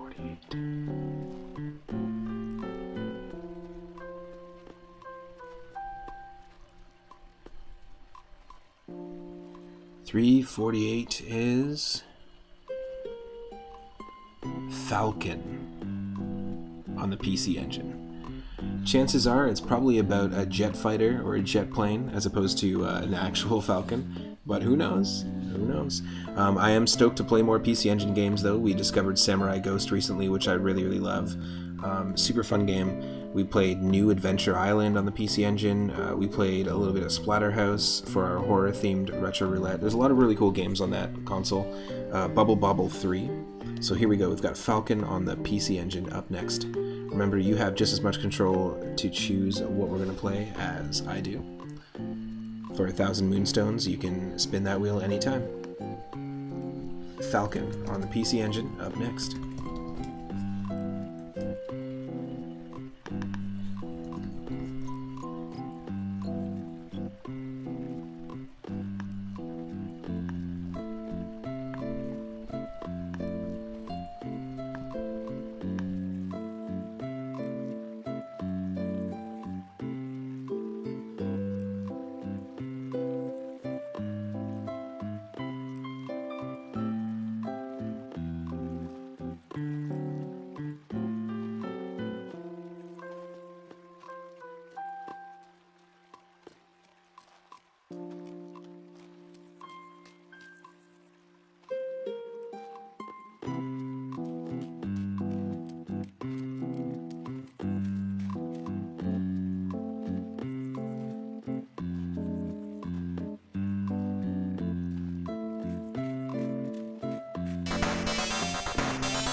Oh my god, yes. Okay. It 100% is not about an actual Falcon. But remember that the way I curated these lists for all the Retro Roulette streams is based on their titles as well. So we've played games like Dicing Night, which was actually about rolling dice, not about dicing vegetables or food or prepping mise en place. Who knew? Who knew? Well, here we go. We're still going to play it either way. This is definitely, I'm going to try to give every game a shot. Definitely not the type of game I normally play. But we have played a few of these like flight simulator games before on the viewer request Sunday nights. Every single Sunday at 6:30 p.m. Pacific, we tackle an ongoing queue of games decided by you, like retro games. And at any time, you can actually add any retro game to the list, any ROM hack, a homebrew project that maybe you made and you want me to check it out. You can do that for 4,200 Moonstones.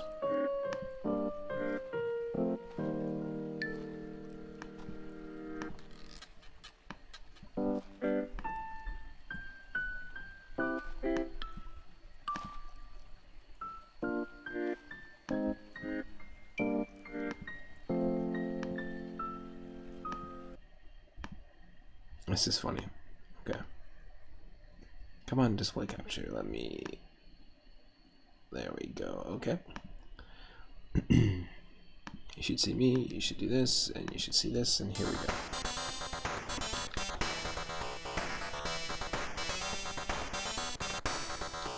Just gonna check one thing real quick.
Oh, wow.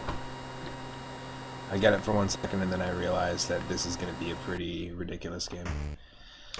Yeah, these types of games are really not my cup of tea. I know a lot of people did grow up with these like flight simulator style games. We played Super Strike Eagle or something like that on the Super Nintendo. That was one of the retro theater request games that we played that was kind of in this vibe.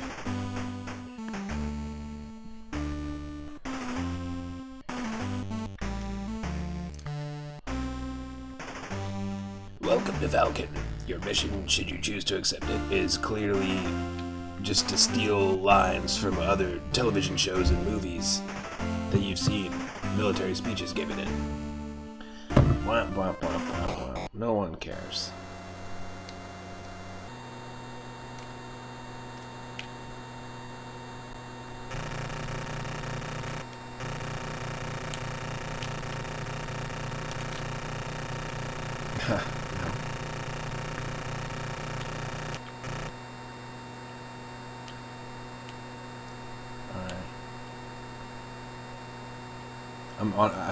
The thing with Retro Roulette is I try to give each game at least an honest shot. Like, it's not like I'm not trying to hit these enemies. That's all I'm saying to you. Oh. Do a barrel roll! Yeah, like, totally disinterested. Spinning the wheel. That was a quick one. Alright, we have game number 636.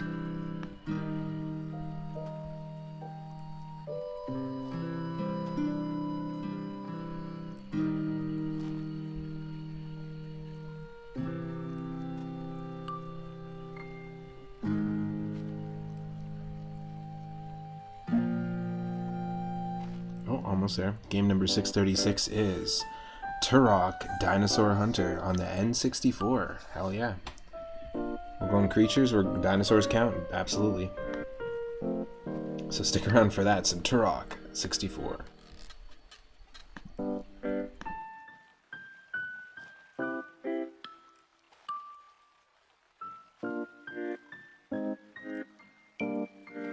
Oh, we got that spin the wheel from Henny Blank. Henny Blank, do you want me to continue with Turok 64, which is what I just got, or would you like me to spin that wheel again? It is up to you. That was a game called Falcon, and it sucked. That was the weird playing game. But it's up to you. We just as you put the redeem in, we just got the wheel stopped at Turok 64. Should we check it out, or should we count that wheel spin as the spin, or do you want me to spin the wheel again?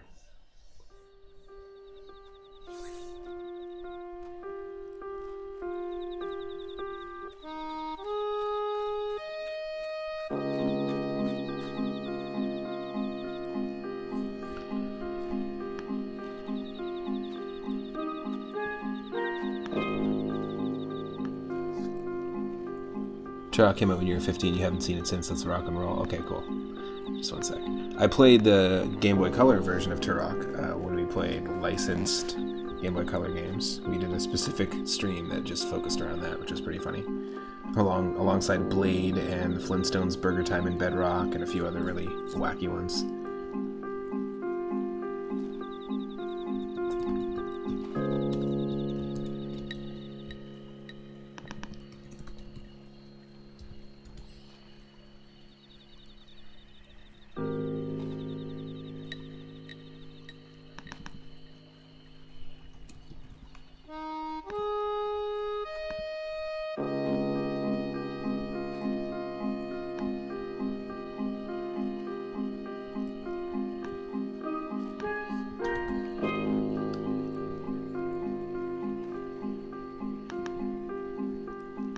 Highlander, heck yeah. Nice. Did you grow up with Turok as well? I know that there's a bunch of versions on the PlayStation, I believe, as well, too, not just the N64.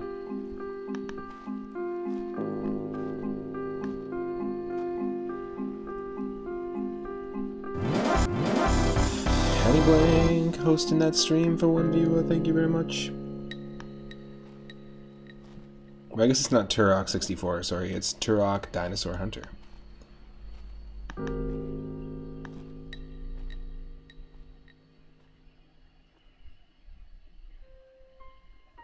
That makes sense.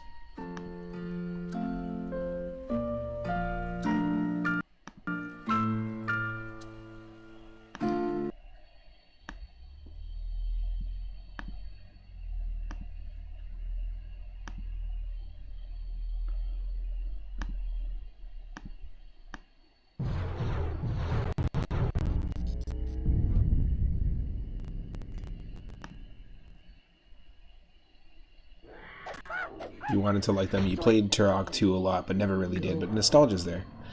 Cool. I think I've only ever seen magazine advertisements for the Turok games. Were you streaming earlier today?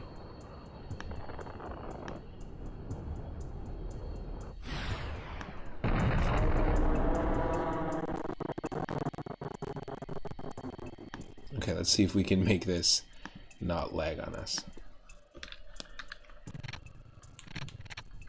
Normal skill. Enter cheat. Dinosaur butthole. What? Locate the hub ruins. Use the keys to open level portals. Yeah, it's like Crash Bandicoot. I gotcha. I've played Crash Bandicoot before. Oh, I'm not ready for this. Excuse me, what? Excuse me, huh? I see you. It's gonna give me time to do this. Okay, that's the... Oh my god, okay, the C stick is our movement. The C stick and the analog stick. That is very strange.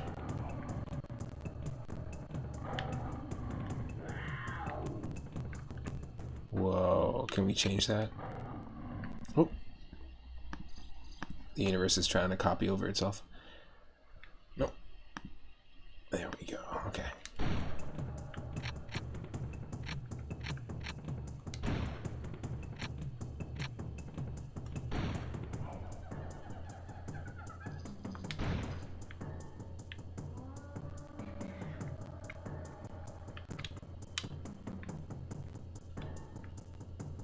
Oh, okay, that's weird controls too.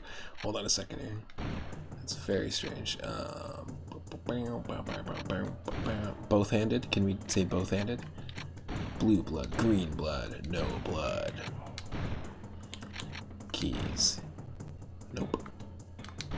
That's not what they mean by that.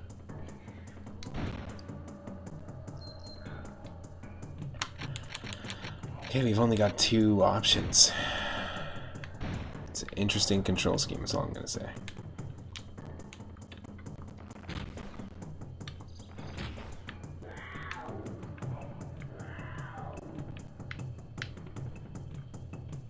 It's just backwards, that's all, compared to what I'm used to. Okay, collect the triangles.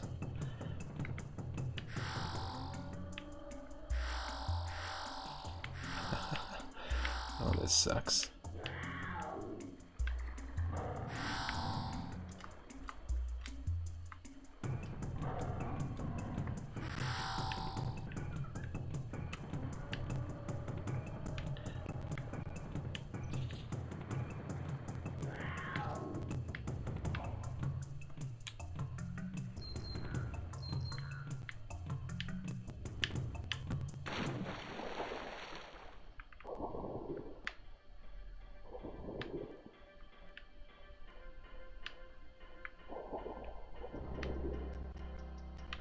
I have no idea what's going on.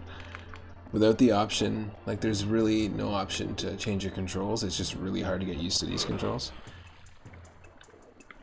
Like I'm using the C stick to move forward.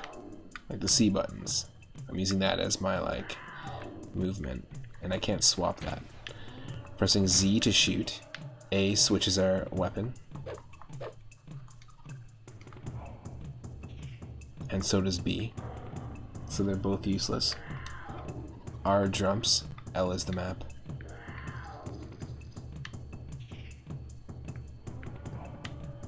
And the analog stick is just this, just to look around.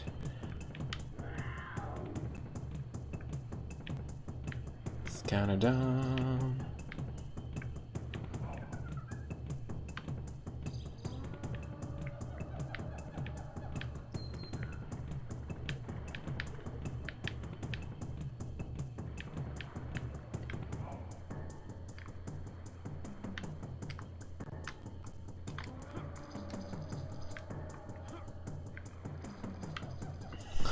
No idea.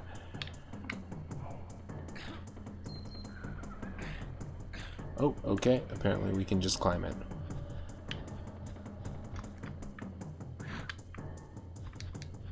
This is nuts. Like with these backwards controls.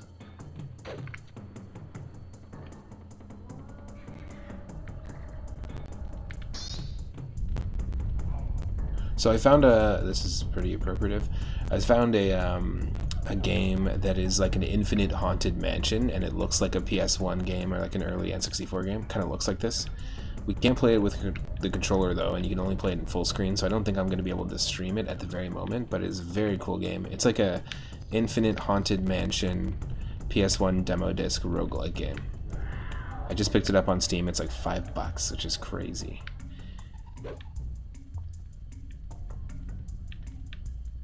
So cheap. I think it's gonna run slow if I pull up the chat, but let me just see here. Yeah, same here. Let me just. You hate it. 2 is a massive improvement. Okay, I think we're gonna spin the wheel because this sucks. As far as I can tell. Okay, let's just see behind what's the wall. What's behind this wall here? Hell yes. And a horse? A gazelle?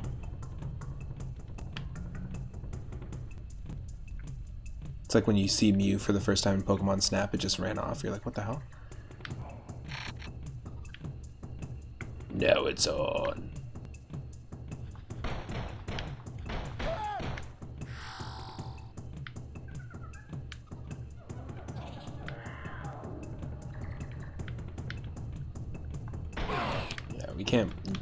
We can't not see a dinosaur before we end this game.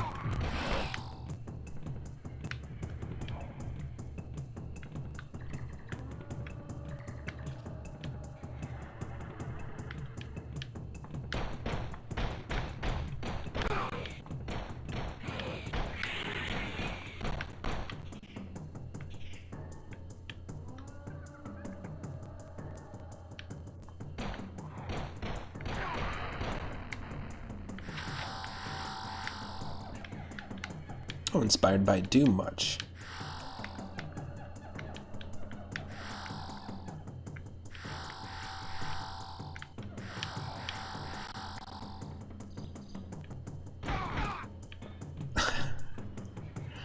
Sorry, that sound effect was amazing. You have to love a game that has both dinosaurs and handguns. Well, see, I'd prefer a game where you play as dinosaurs trying to figure out how to use handguns, and it's a puzzle game.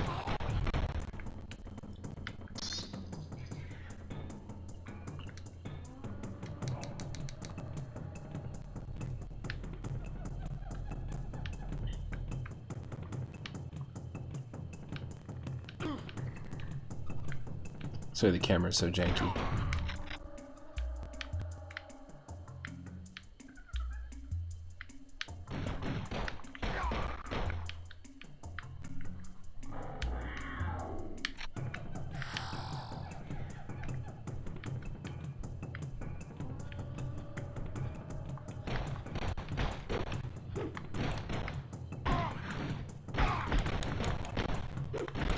Dang you, God, you did this to me. You made dinosaurs come back. Dang you. I'll remember this. Dang you. Catch these arrows, Zeus.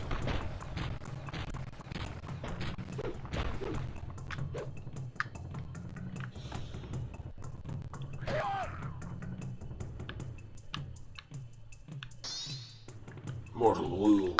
Okay, I'm done with this one. Not gonna play this one for too much longer.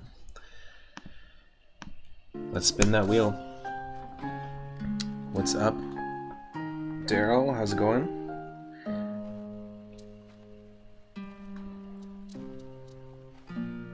Ooh, yeah, we got that game 655. Game number 655. It is. It is.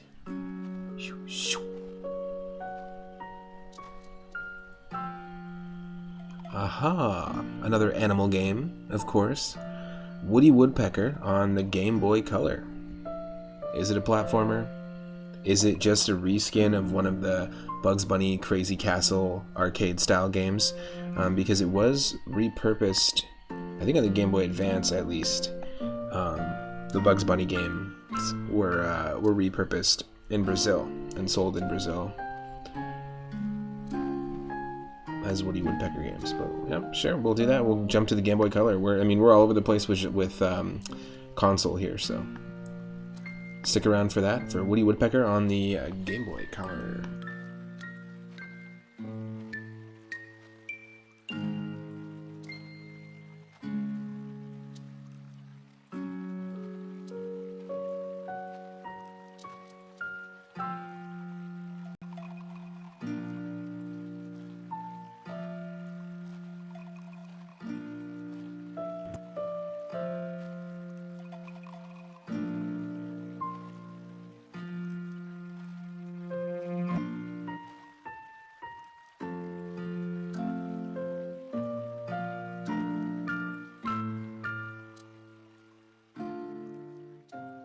It'll just be a second here.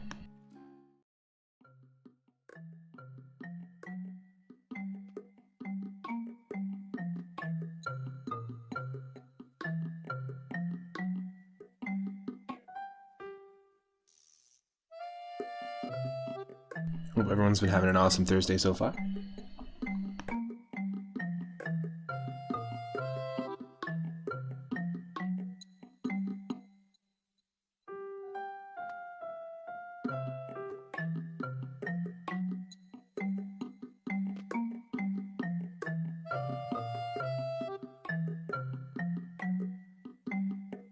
So Turok was really tough to control, and I think it wasn't like due to the game's design or anything. I think it was actually just due to the fact that the controls were like, it was really a bad setup for the controls.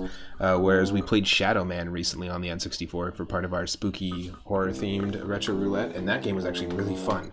And like felt like it could have controlled the same way. Same with Castlevania 64. Both of those could have been fun games. Shadow Man kind of does what the Castlevania games and what Turok 64 was trying to do, but better in terms of at least the controls. Like the camera and how you control the character and stuff. Yeah, there's that. Do people care about my opinion on games? Whatever. Whatever, dude. Here's some freaking Woody Woodpecker for you. Squink, boom. Yikes.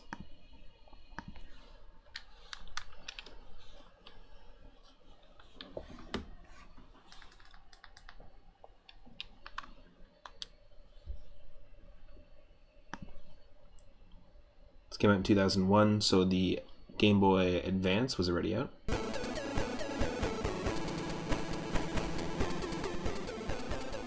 Wow.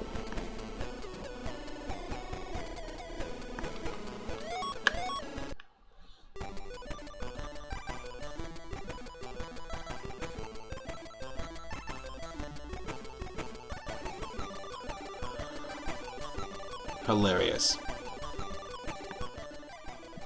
So there's this trope of platformer games, and you got Addams Family, Pugsley's Scavenger Hunt. You've got Home Alone, all the Home Alone games. You've got the Addams Family games that you star as playing Gomez, not like, you know, Fester's Quest or anything. You've got this game. You've got even Bugs Bunny's Rabbit Rampage. There's a handful of Sunsoft platformers that kind of take this same approach. But like starting off a platformer in a house where you literally just jump on top of everything in a house, but it's not really a house, it's just like a long platformer level that extends way too long for any house to like be you know, like viably built. But I feel like it's just like it's like a really bad trope in platformers. It's the only thing I can say.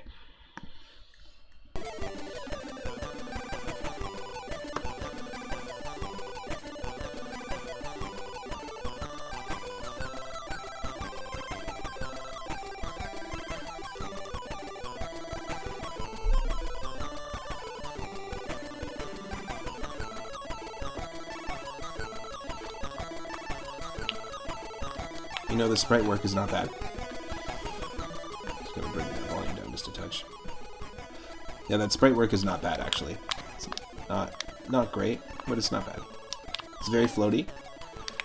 The Ren and Stimpy game that we played, Vidiots, where you play through all their little animated shorts. First level was like this as well. The same type of game, same style of platformer. Ultra floaty, and you have to just jump on top of like everything in the house for some reason. That's a warp door, alright.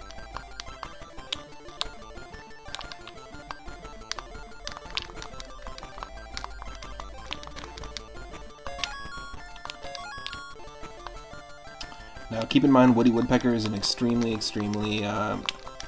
popular license in Brazil and South America.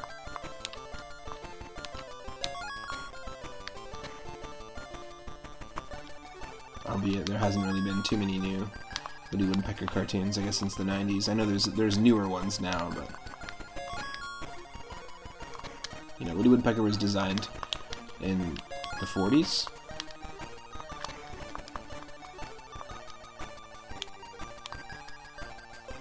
Yeah, some of the sprite work here is not bad, but it's just the game itself. It's just very floaty. It's just not my type of platformer typically.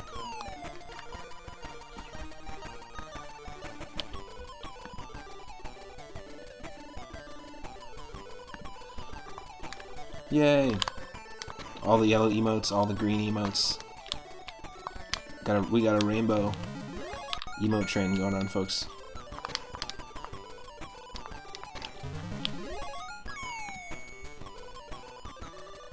What are Hugh doing over there?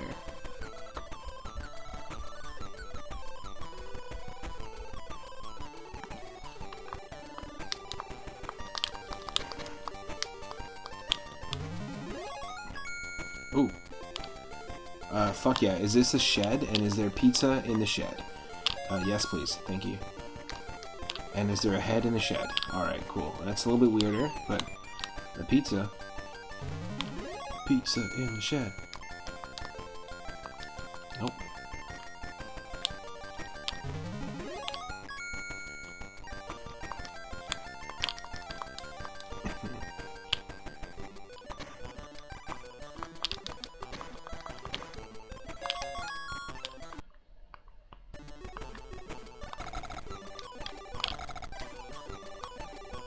Oh, interesting. You have all sorts of abilities.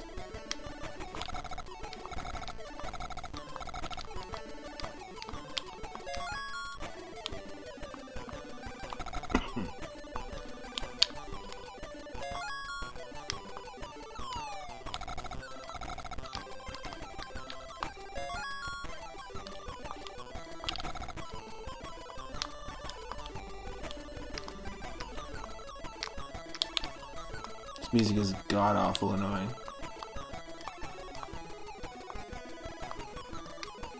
And nobody's gonna save me from this. Nobody's gonna save themselves from this. It's only 1,000 moonstones.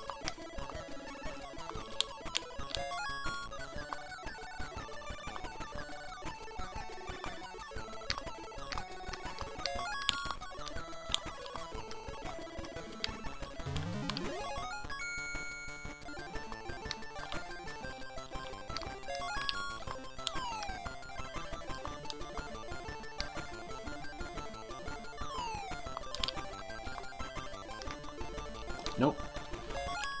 We're stuck doing this. We're stuck.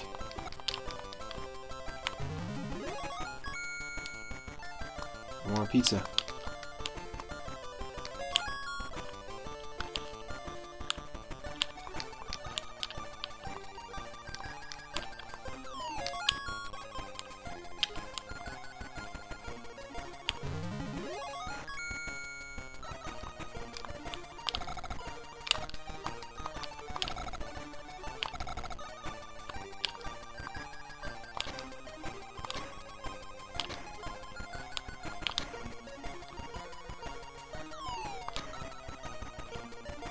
This looks to be the same caliber as the Ren and Stimpy game. Yeah, exactly. That's what I was saying. It reminds me of that. It reminds me of like Addams Family, Pugsley's Scavenger Hunt, the Home Alone game on Genesis and Super Nintendo. Any of the Addams Family games that you play as Gomez are very similar as well.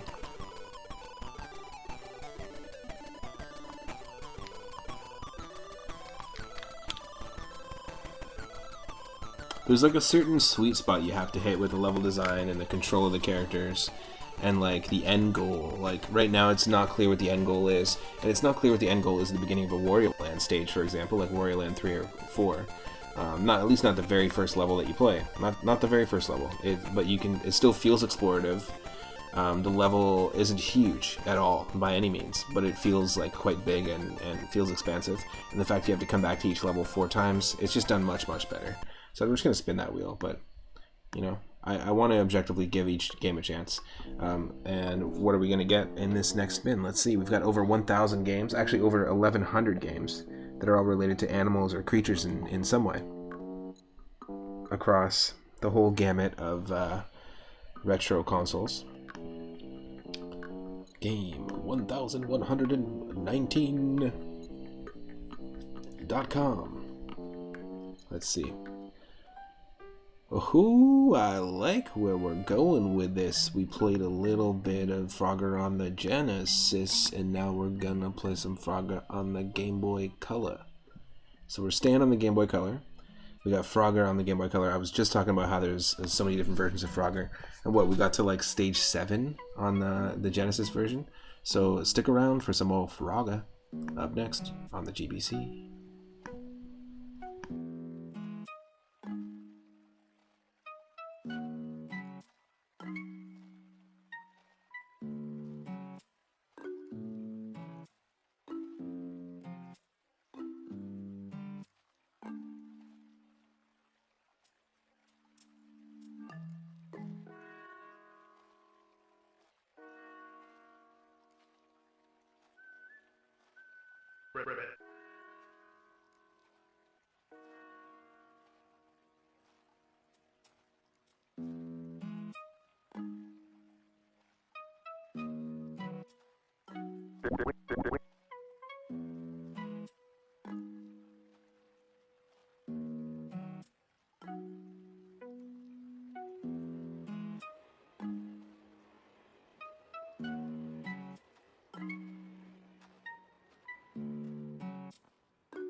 I'm really excited. This Saturday evening, I'm going to be streaming with my partner Michelle. We're going to be doing a whole bunch of different versions of Tetris.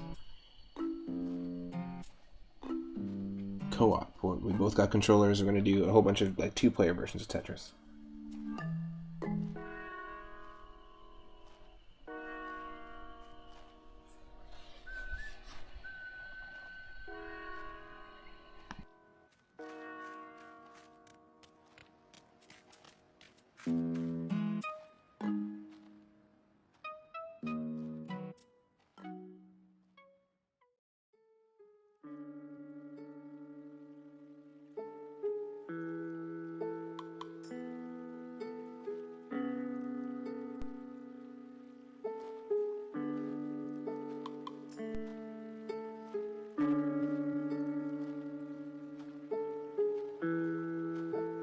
Oh yeah, it's going to be really, really fun. We're going to play some Tetris DS, we're going to play some Tetris DX, we're going to play some From Below, which is a really cool homebrew version of Tetris. We're going to play Tetris Battle Gaiden. We're going to try out some Dr. Robotnik's Mean Bean Machine, and maybe even a little bit of Tetris Attack. We've recently played Mean Bean Machine before on the food-related Retro Roulettes, and Tetris Attack is actually a game that was recently added to our viewer request list. Alright, let me just make sure the game is up and running here. You should be able to see it. And hear it.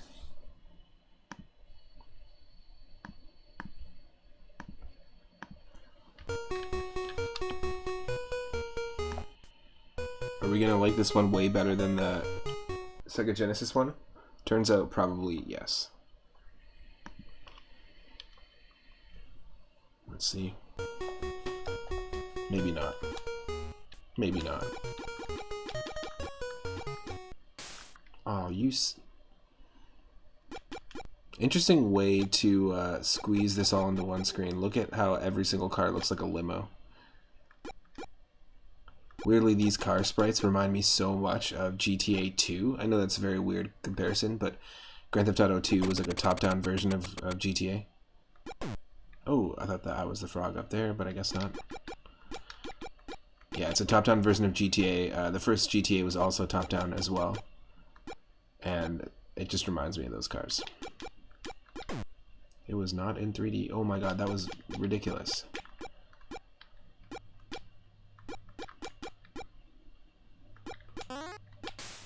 Nope. We've got no music going on here, which is interesting. So what I'm going to do is actually just keep the Animal Crossing music going.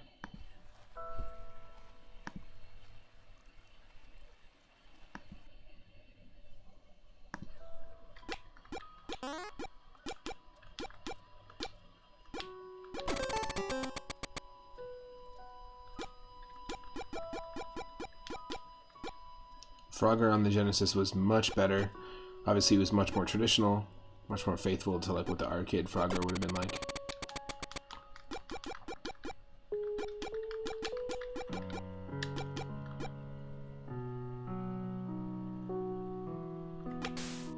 Ooh. George, Allison, Brittany, John, and Karen? Ouch.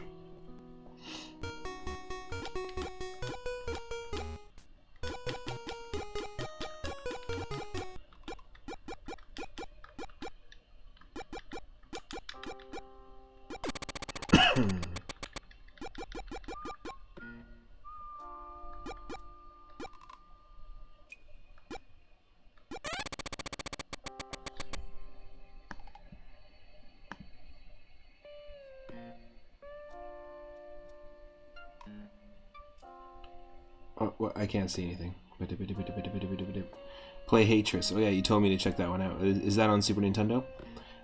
We call it playing Frogger when people try to cross Broadway, which is a 5-lane highway with few stops and signals. Like you can go across the street and look down the hill and see a live game of Frogger right now. Or you could just hang out and see a live game of Frogger right now. Oh, because we live. I ain't dead yet.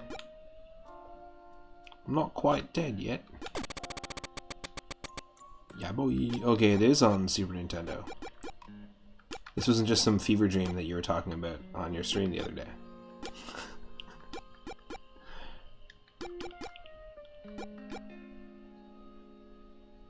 This music is relaxing when you play Frogger like this. It makes it so much less tense. It's like, ah, you're a fucking frog.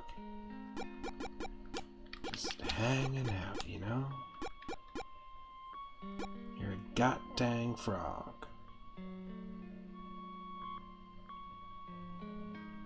One day you're gonna croak, but for now,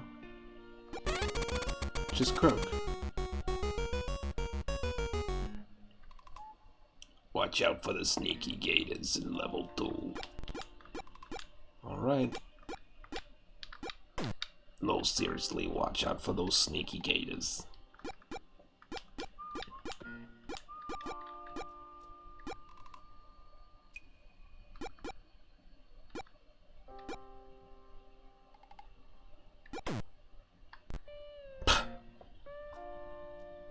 You're fucking kidding me. That was like a pixel. A pixel off.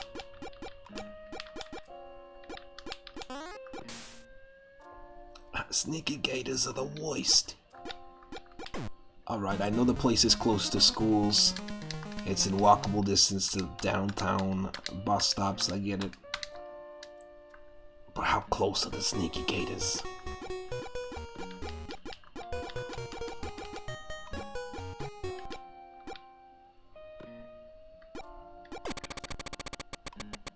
The gameplay is you're tiny and in danger, and the audio is like picnic on Ryza 4.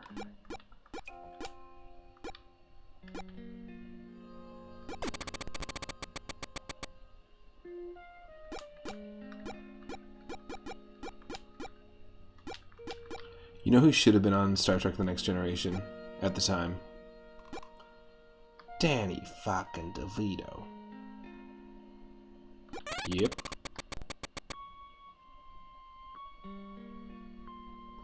He's on a WB. Speaking of frogs.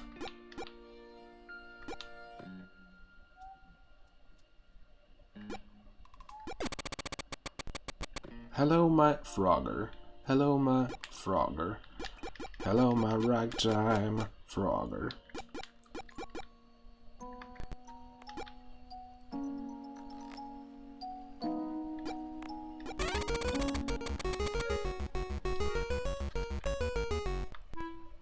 Watch out for the... Hey, look, I know about the sneaky gators. You can give me the same advice every time.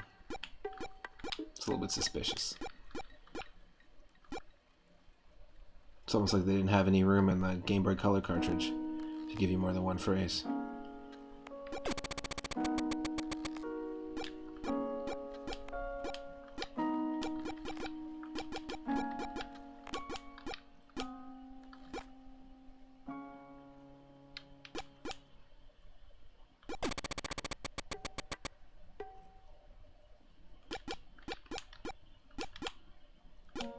Oh, I'm sorry, sir. I'm taking a poop. So then take it already. Is that what you mean, Daryl?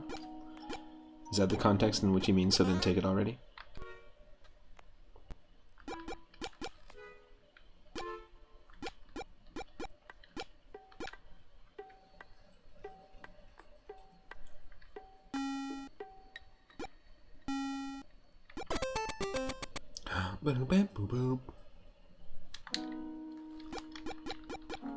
See what I'm saying? The music is just so much more relaxing. The stress is just gone. There's no stress. Do you need to relieve your frog stress? Just listen to fucking Animal Crossing music. And all your frog stress will go away. Ooh, a frog.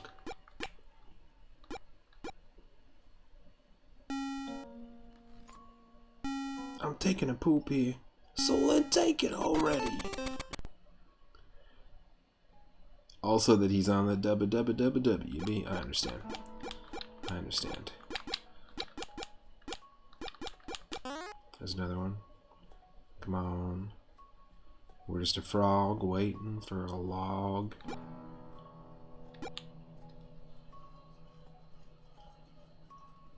We're just a frog waiting for a log.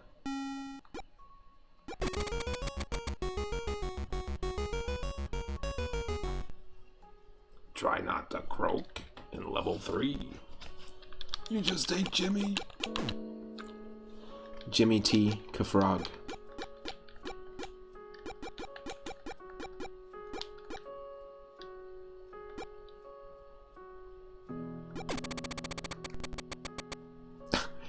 What's so funny about this music, because it sounds like Philip Glass. Just look at the cars moving past. Some are moving fast and some are moving slow. It's like a fucking 8-bit Koyaanisqatsi. And if you haven't seen Koyaanisqatsi, or if you don't know what Koyaanisqatsi is, just look it up.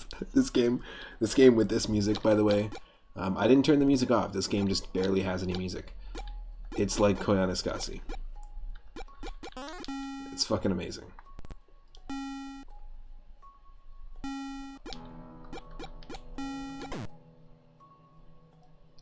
Like, because there's different speeds of the cars coming from each direction too. It's like, and because each lane is the same color car.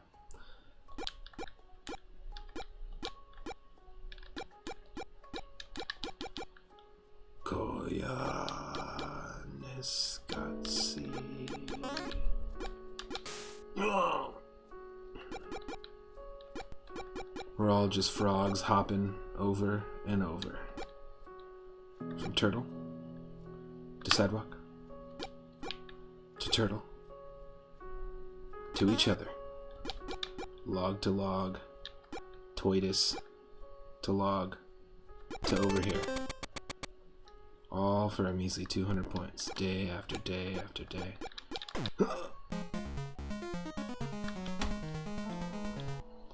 And in the end, George, Allison, Brittany, John, and Karen still have more points than us. They still have more points than us. Look how disinterested the frog looks too on the title screen. He looks completely like broken, like he's got a completely broken spirit. Koyaanisqatsi.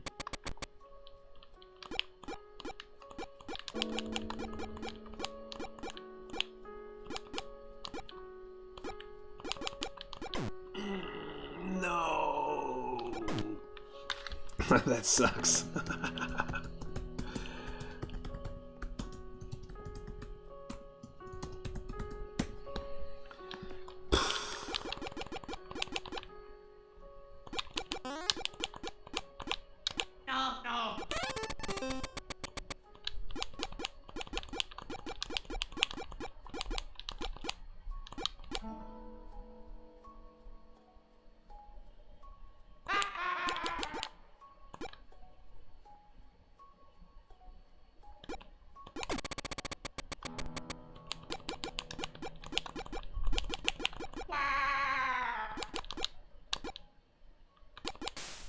Oh, that was bad. Oh, come on. We're only on level 1.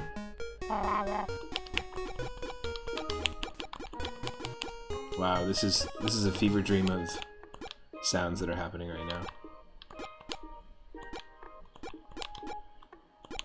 I'm not prepared for this.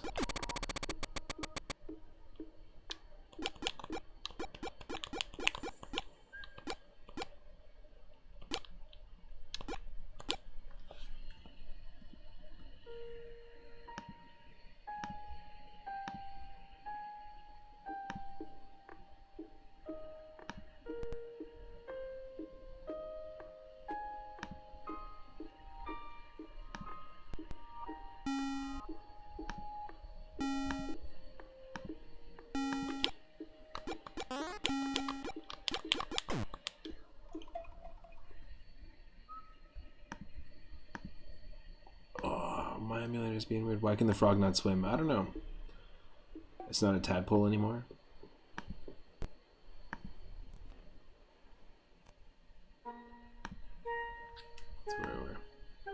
You just had to take your dog outside, and while you were holding his harness and stepped on a puddle of water, he became dead weight. He just went meh. That's what happens with Roxy. But Scooty's a big dog, right? I think big dogs do that often.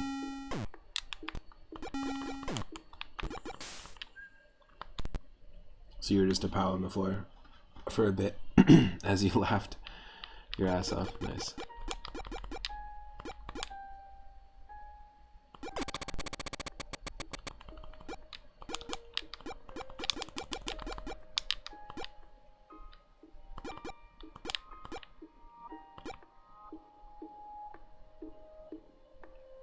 Big dogs like to plant themselves sometimes.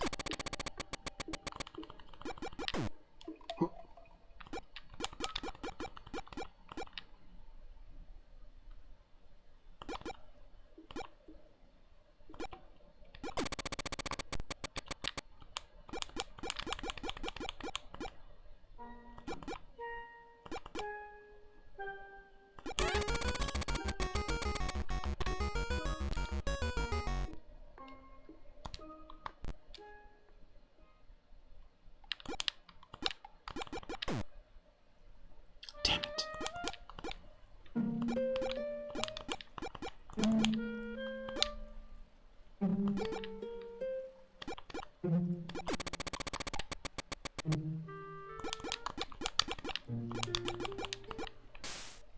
Oh, you tricky ass turdies.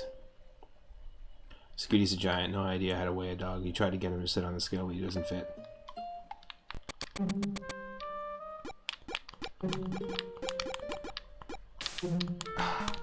Fell for the same thing. It was destined to be.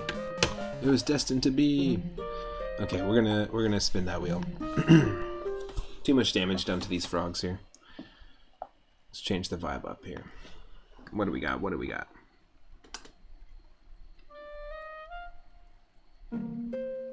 Spinning the roulette wheel, spinning the roulette wheel, and we have game number 537.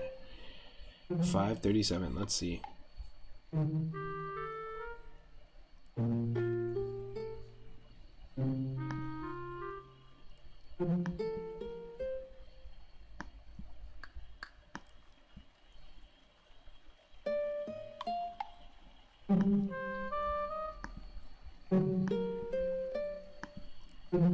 One sec.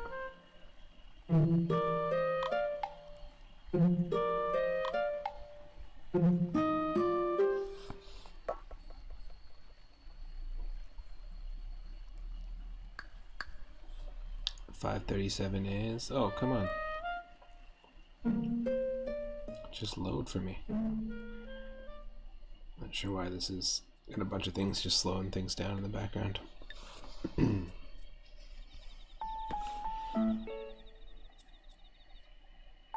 Okay, 537 is Samurai Pizza Cats, which was only released in Japan and was actually a Japanese anime that came here and was dubbed really badly here in the West. But Samurai Pizza Cats, translated by a fan into English by Vice Translations, and it is on the NES. So that's what's up next. Well, it is a food-related game, but it's also an animal-related game. So yeah, we'll do Samurai Pizza Cats, fan translated to English on the NES. Stick around.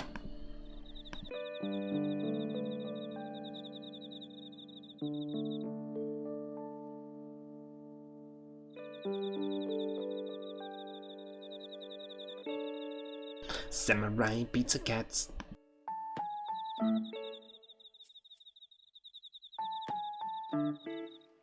If anyone remembers the anime.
Your cat's bulky, a bulky guy, and you call him a great big country Odie. Nice.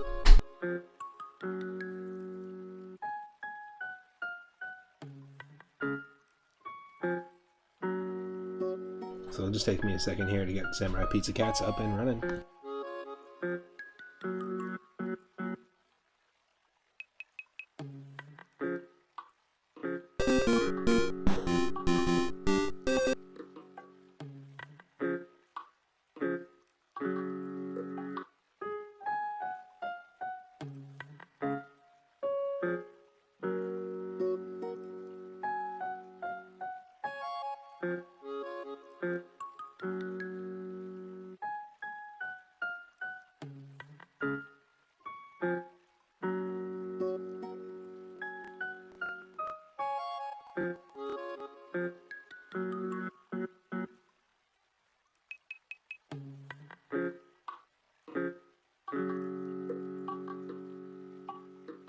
It was also an anime.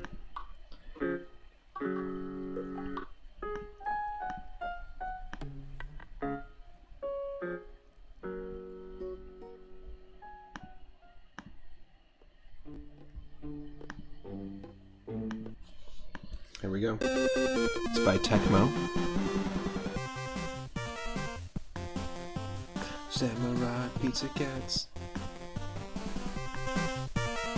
Let's do it.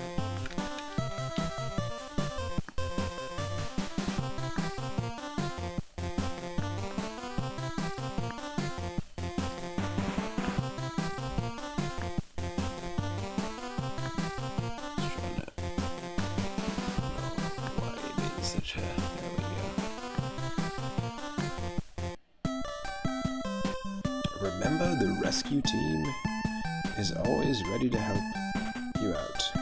Okay. General Katon can punch through boulders.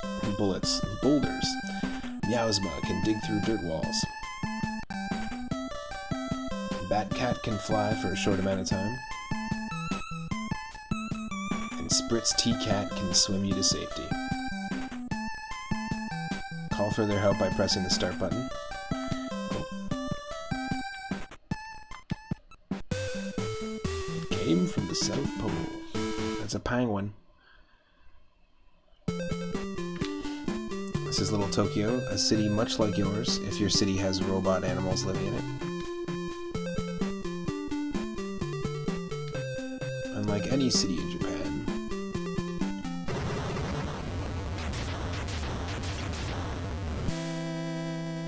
It suffers from random giant monster attacks. Oh shit. That does it. Nobody trashes our town without the proper permits. You swap through between different cats with different abilities to get through the stages. You actually played this game most of the way through. Nice. Very cool. Aren't the Teenage Mutant Ninja Turtles games like that? We got Speedy, Guido, and Polly. Let's start with Polly.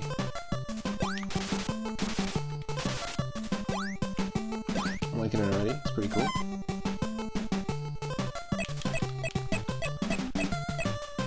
Oh, we choose Polly, but then these are the ones we switch through. Okay.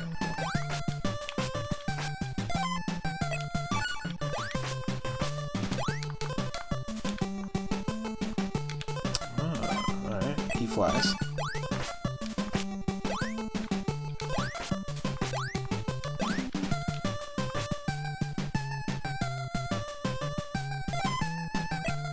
Where's Miasma dude?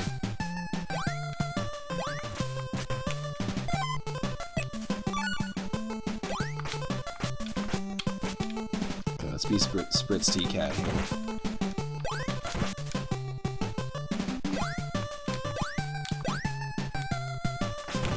Pixel art is pretty cool.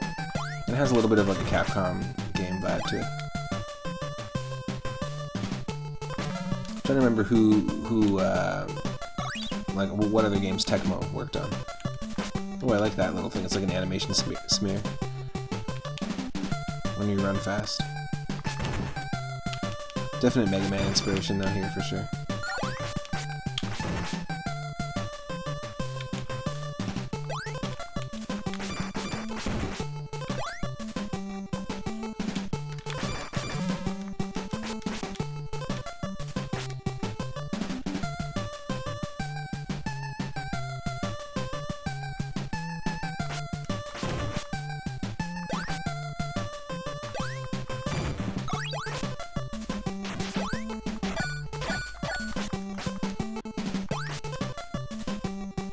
Oh, there's sub-weapons, okay. That was me pressing up and B instead of just B. Kind of like Castlevania. Okay. 2 Napoleon blown-aparts over there. They just blew up. They're little mini Napoleons that blew up. What do you want me to call them?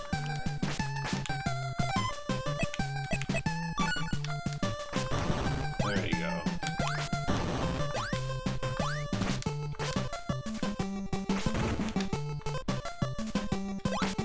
Oh. Couple of bouncing Kool-Aid men. No big deal. Pretty normal stuff.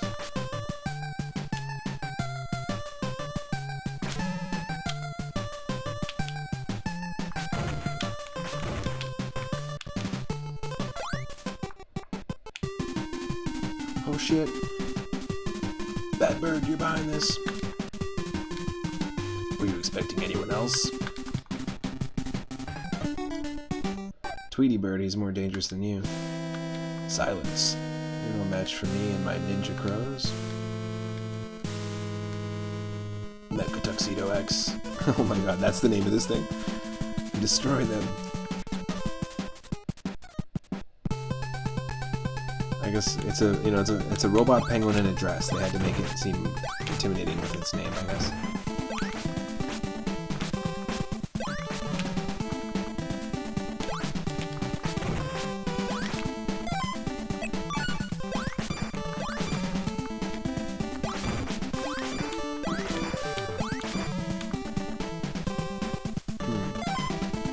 We're not doing any damage to it, are we?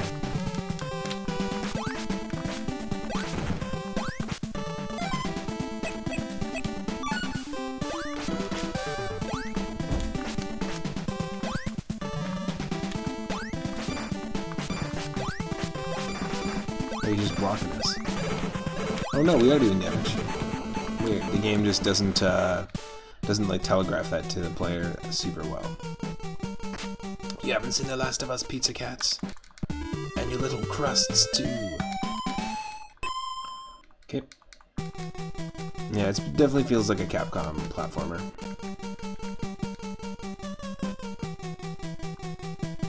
Shall prevail next time. It sounded like we were doing damage. It just looked like it was. It sounded like he was blocking it. You know, it sounded like we were doing a punch and then it clinked right off of the armor or something. But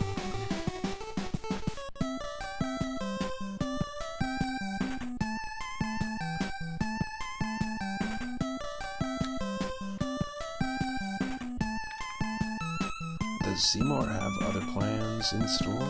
Let's see.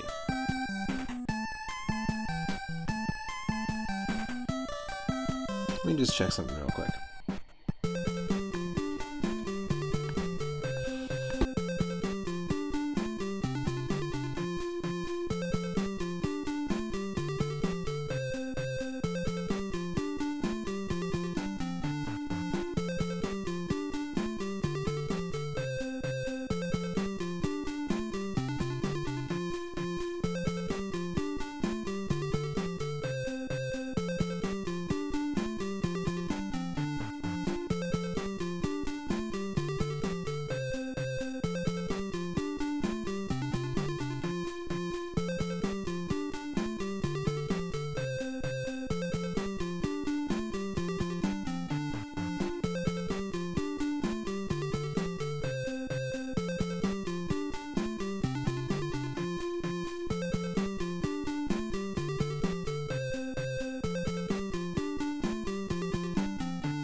Back, the music is still playing.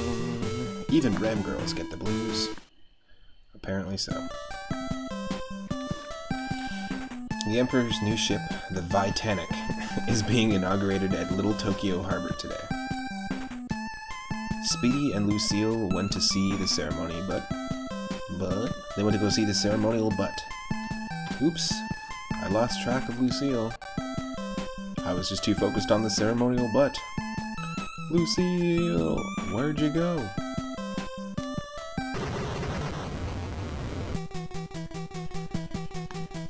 What are you doing?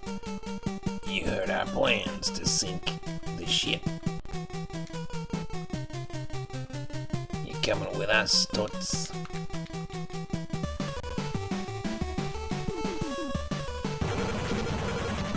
Oh, what? She's got missiles? Is she a robot?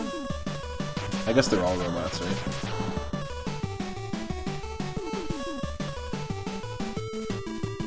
Right, because they're sort of like Metabots. They have like armor and shit. They're not like real cats. They're like Mega Man style robot cats, I guess. Let's be speedy this time.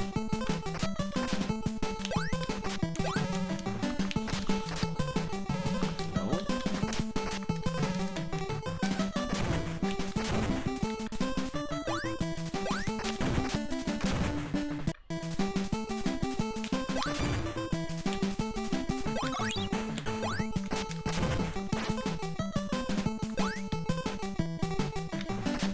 Look at this guy rocking out his double-necked guitar. Sorry dude, those music notes hurt, so I have to attack. He's playing the music that we were listening to right now. Oh. Oh.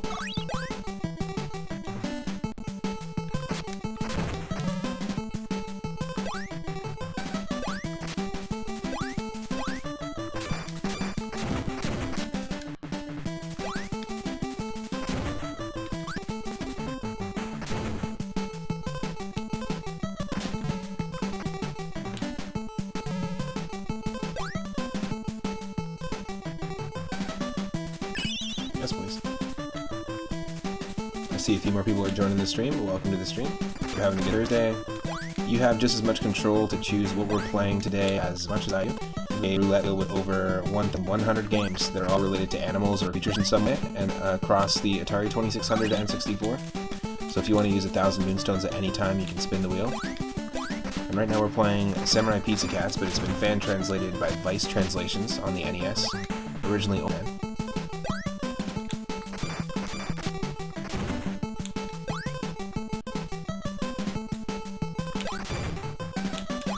Yes.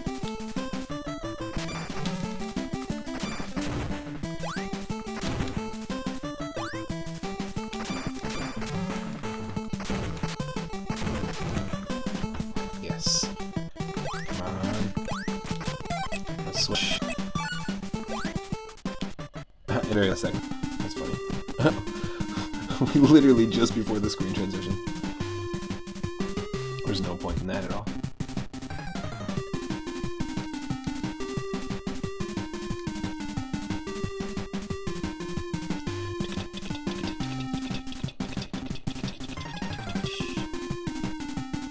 I was so scared! Bad bird, how could you? Hey, I was the one who got blown up. My insurance won't cover this. Writing, see the English translation, or like the English, adaptation of the cartoon of Samurai Pizza Cats is awful. Oh, that's interesting, like goldfish face robot design.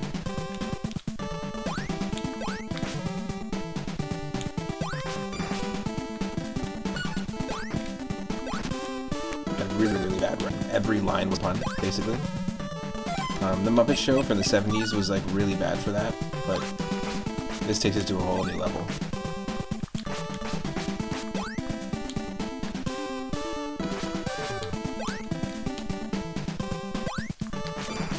Yep. Come on.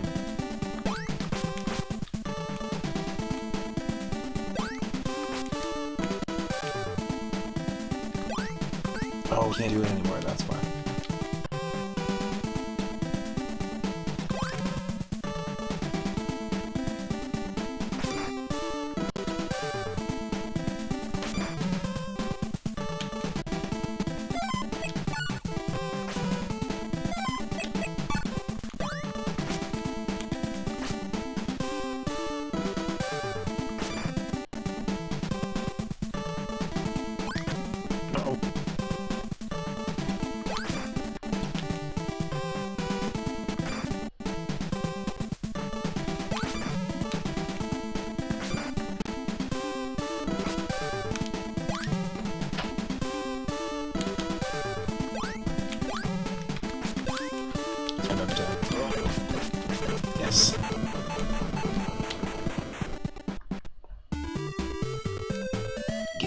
fished out.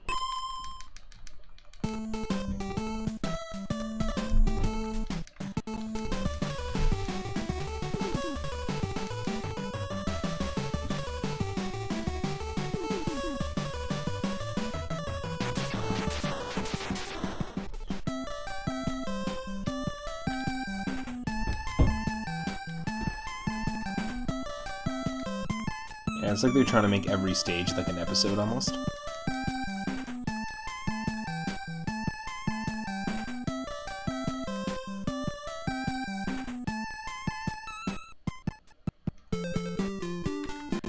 Round 3.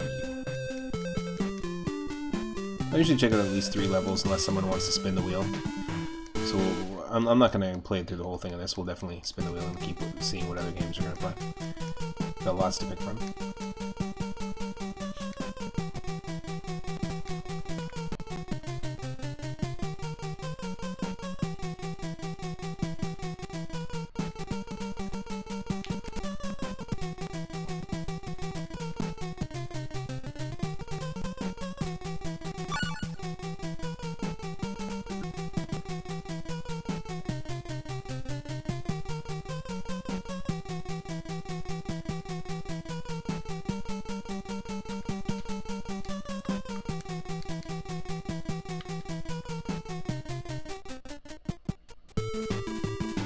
Oh no, I'll miss my soaps.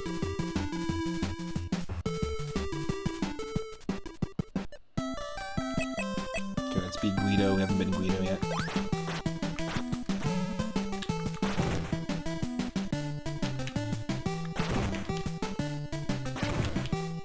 Oh, we got a drummer over here. Heyo.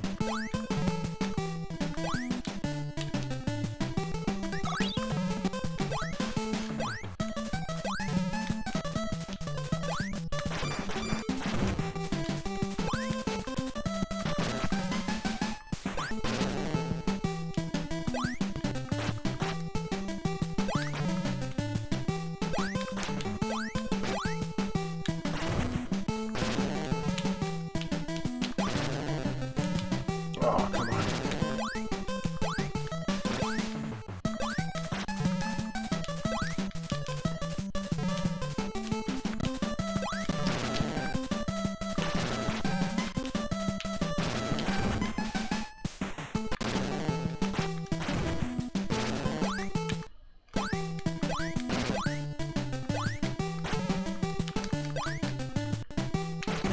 Just beat it. Oh wait, no. The music actually sounds 100% like Michael Jackson.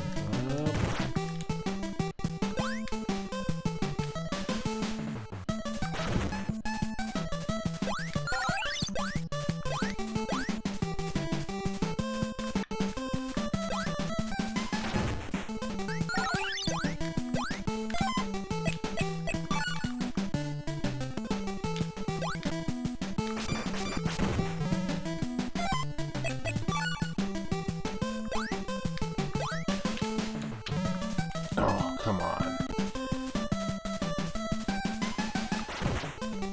No, thank you.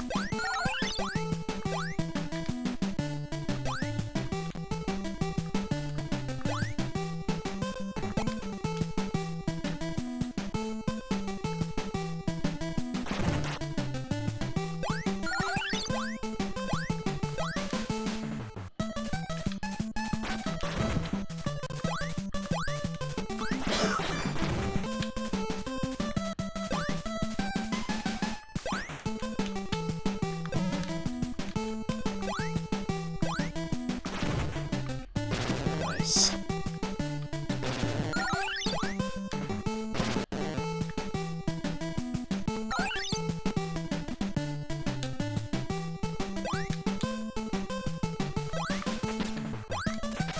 Oh, that means I have to use this guy.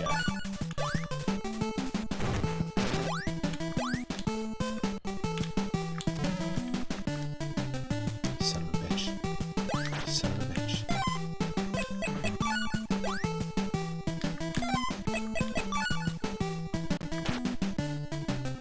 Oh. I know what we have to do.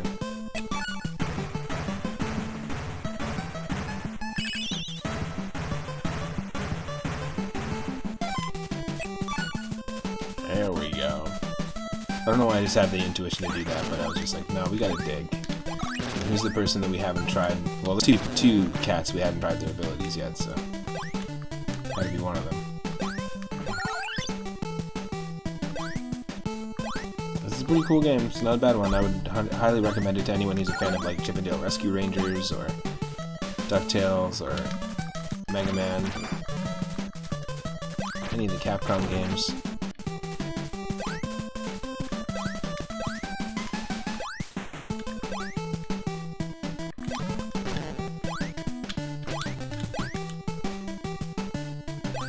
Oh, we were here already.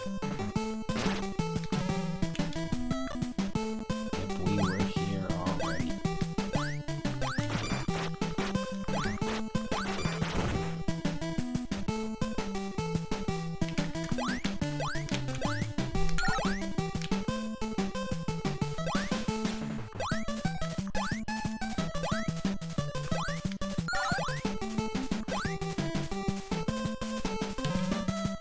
It just takes you back.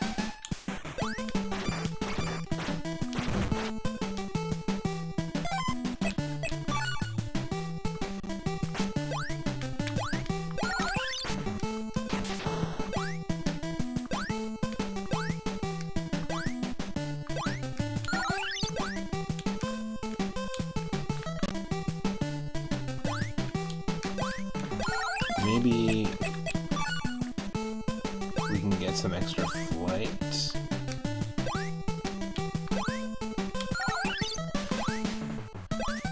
That's why they give you a full one there? Yeah, there we go. That's what we're supposed to do. Oh.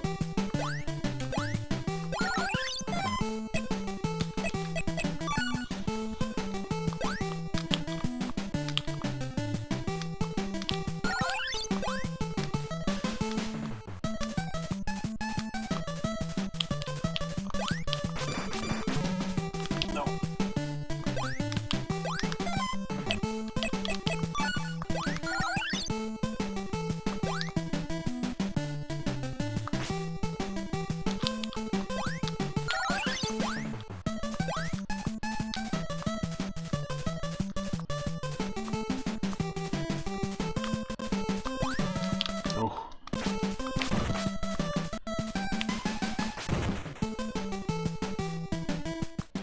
Oh. Wow.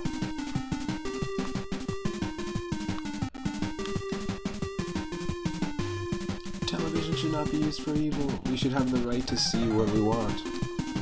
They're fighting. Hey, remember, kids, they were fighting for the ability to stream whatever you want, whatever you want.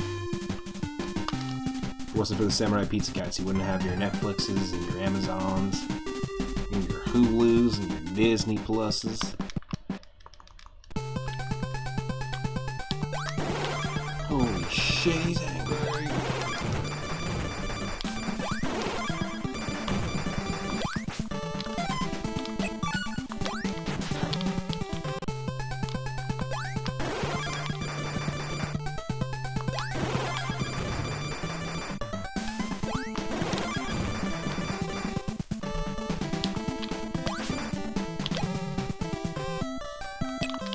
No. Oh, we don't start from there. Oh no, we start from here. That's okay. That's alright.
No!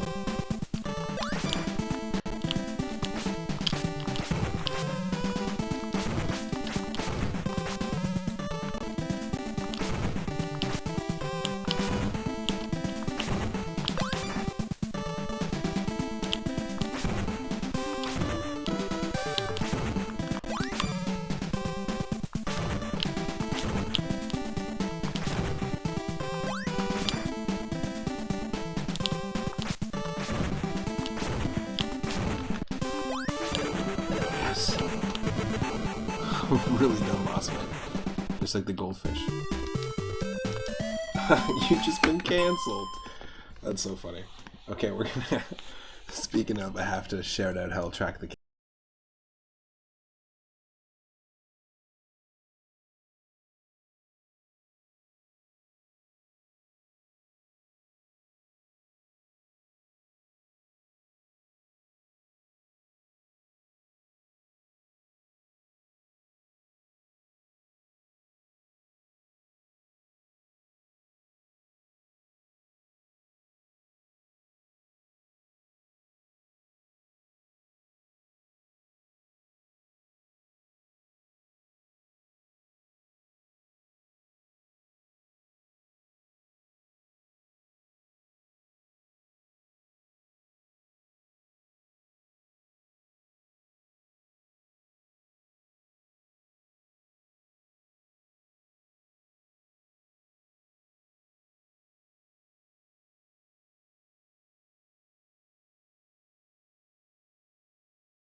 Cancelled at the moment. Okay, we're gonna spin the wheel and see what we're going to play next.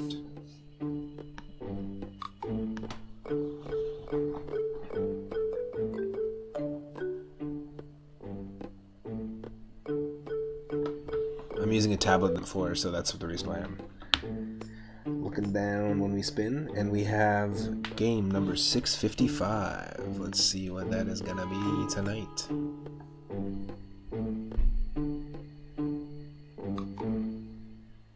$6.55. Let me just pull that up here.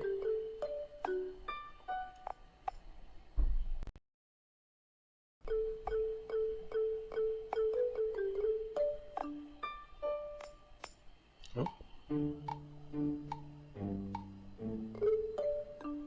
We've gotten that one before. Woody Woodpecker on Game Boy Color. Weird. That's interesting.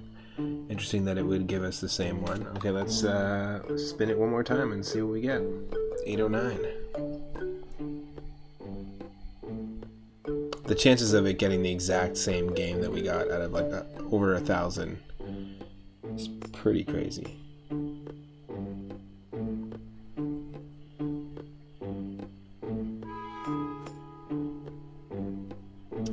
We've got... Come on. Why is it taking forever?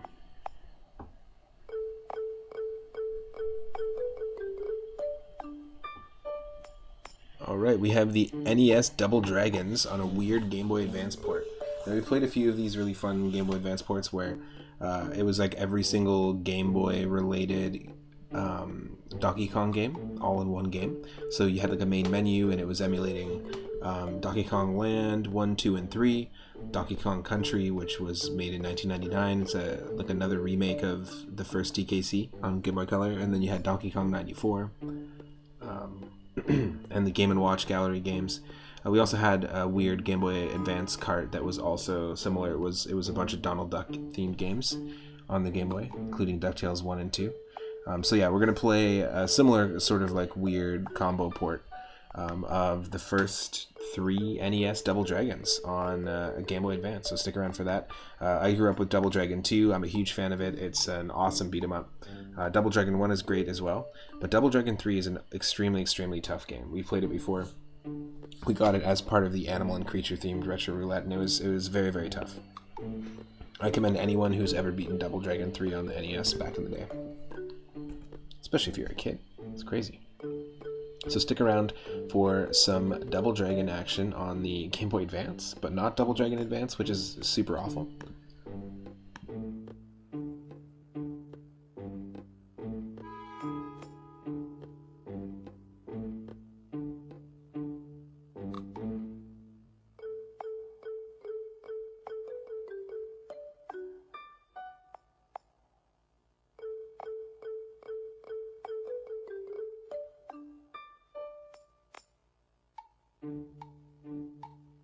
And yeah, a dwagon is a creature, so it counts.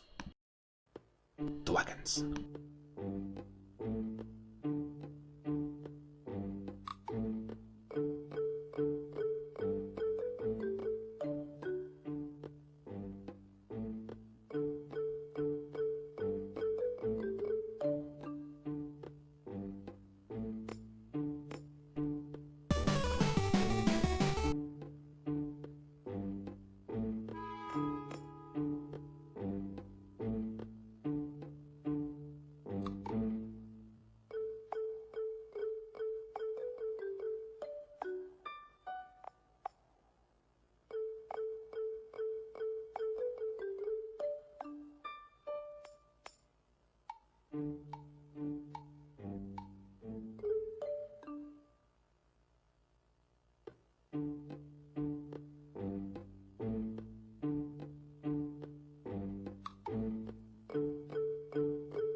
So just be a moment here.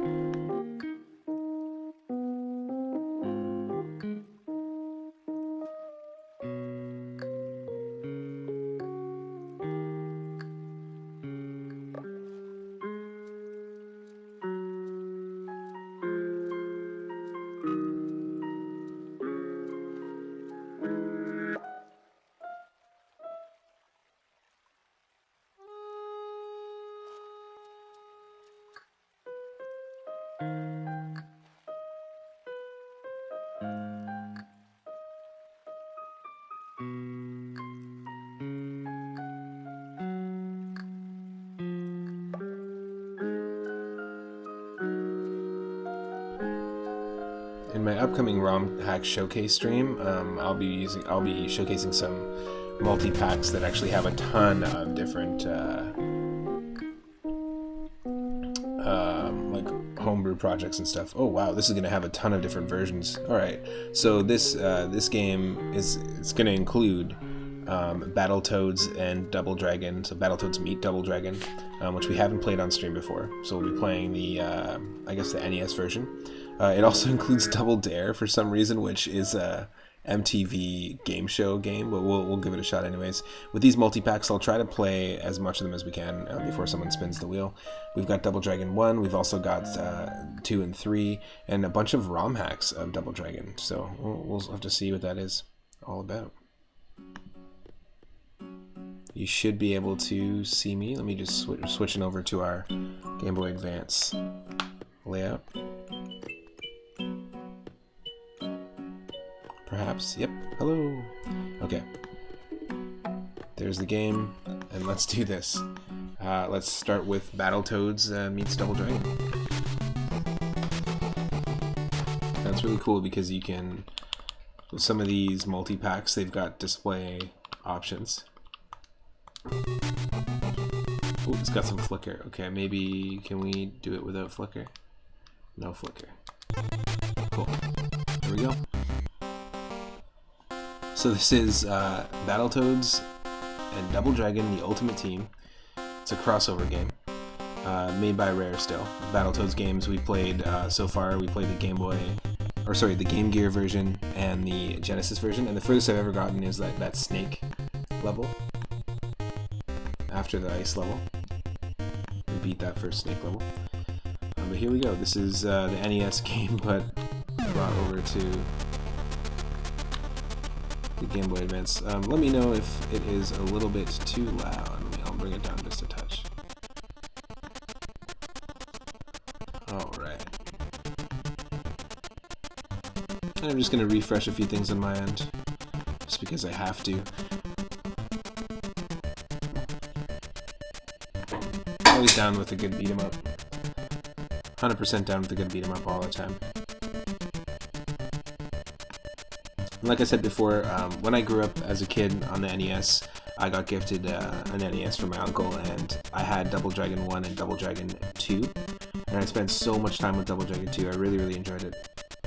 It's one of my favorite games, and then it also sparked my interest in games like the Final Fight series, games like the Streets of Rage series, Teenage Mutant Ninja Turtles, Turtles in Time, Battletoads, which I'm only really getting into Battletoads now, more so than back in the day. But I need to just make sure everything's working okay. That's why I'm just taking a second before I pick my character, refreshing a few things. I have to wait for it to fully refresh to know if everything's working okay.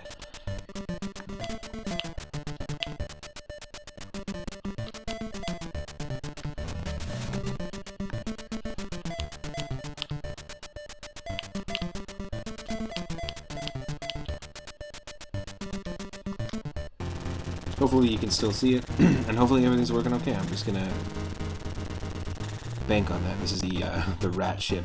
I will not like intruders. I'm gonna beat you up. No, I have played this game before, but not on streams. This is the first time we're playing Battletoads and Double Dragon, the old team, on the channel. Playing it on a J.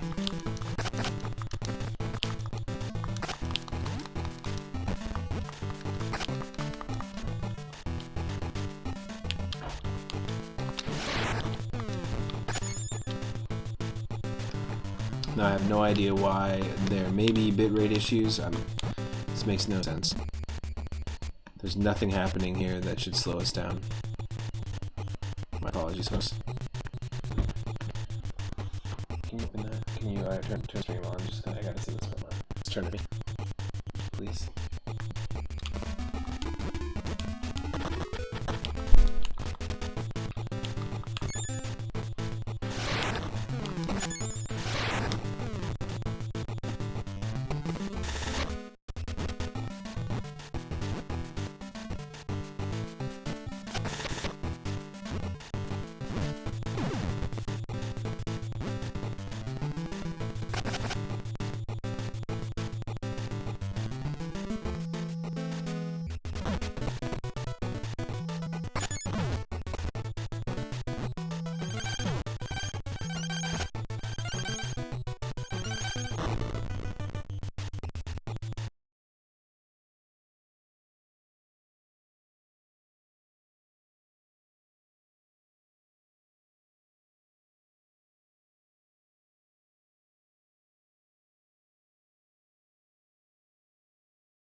Alright, stick around, folks. We're going to raid Rathe V. Mori, who's doing a Pokemon Black challenge right now, and it's for charity. I normally do a stream with Rathe V. Mori. We do a co-op every single day, or every single week, every single Wednesday, doing Pokemon Nuzlocke challenges. So for some reason this isn't working right now, but we're stick around. I will see you in the next part. If you're watching on YouTube and this actually does somehow come through and doesn't give us any issues,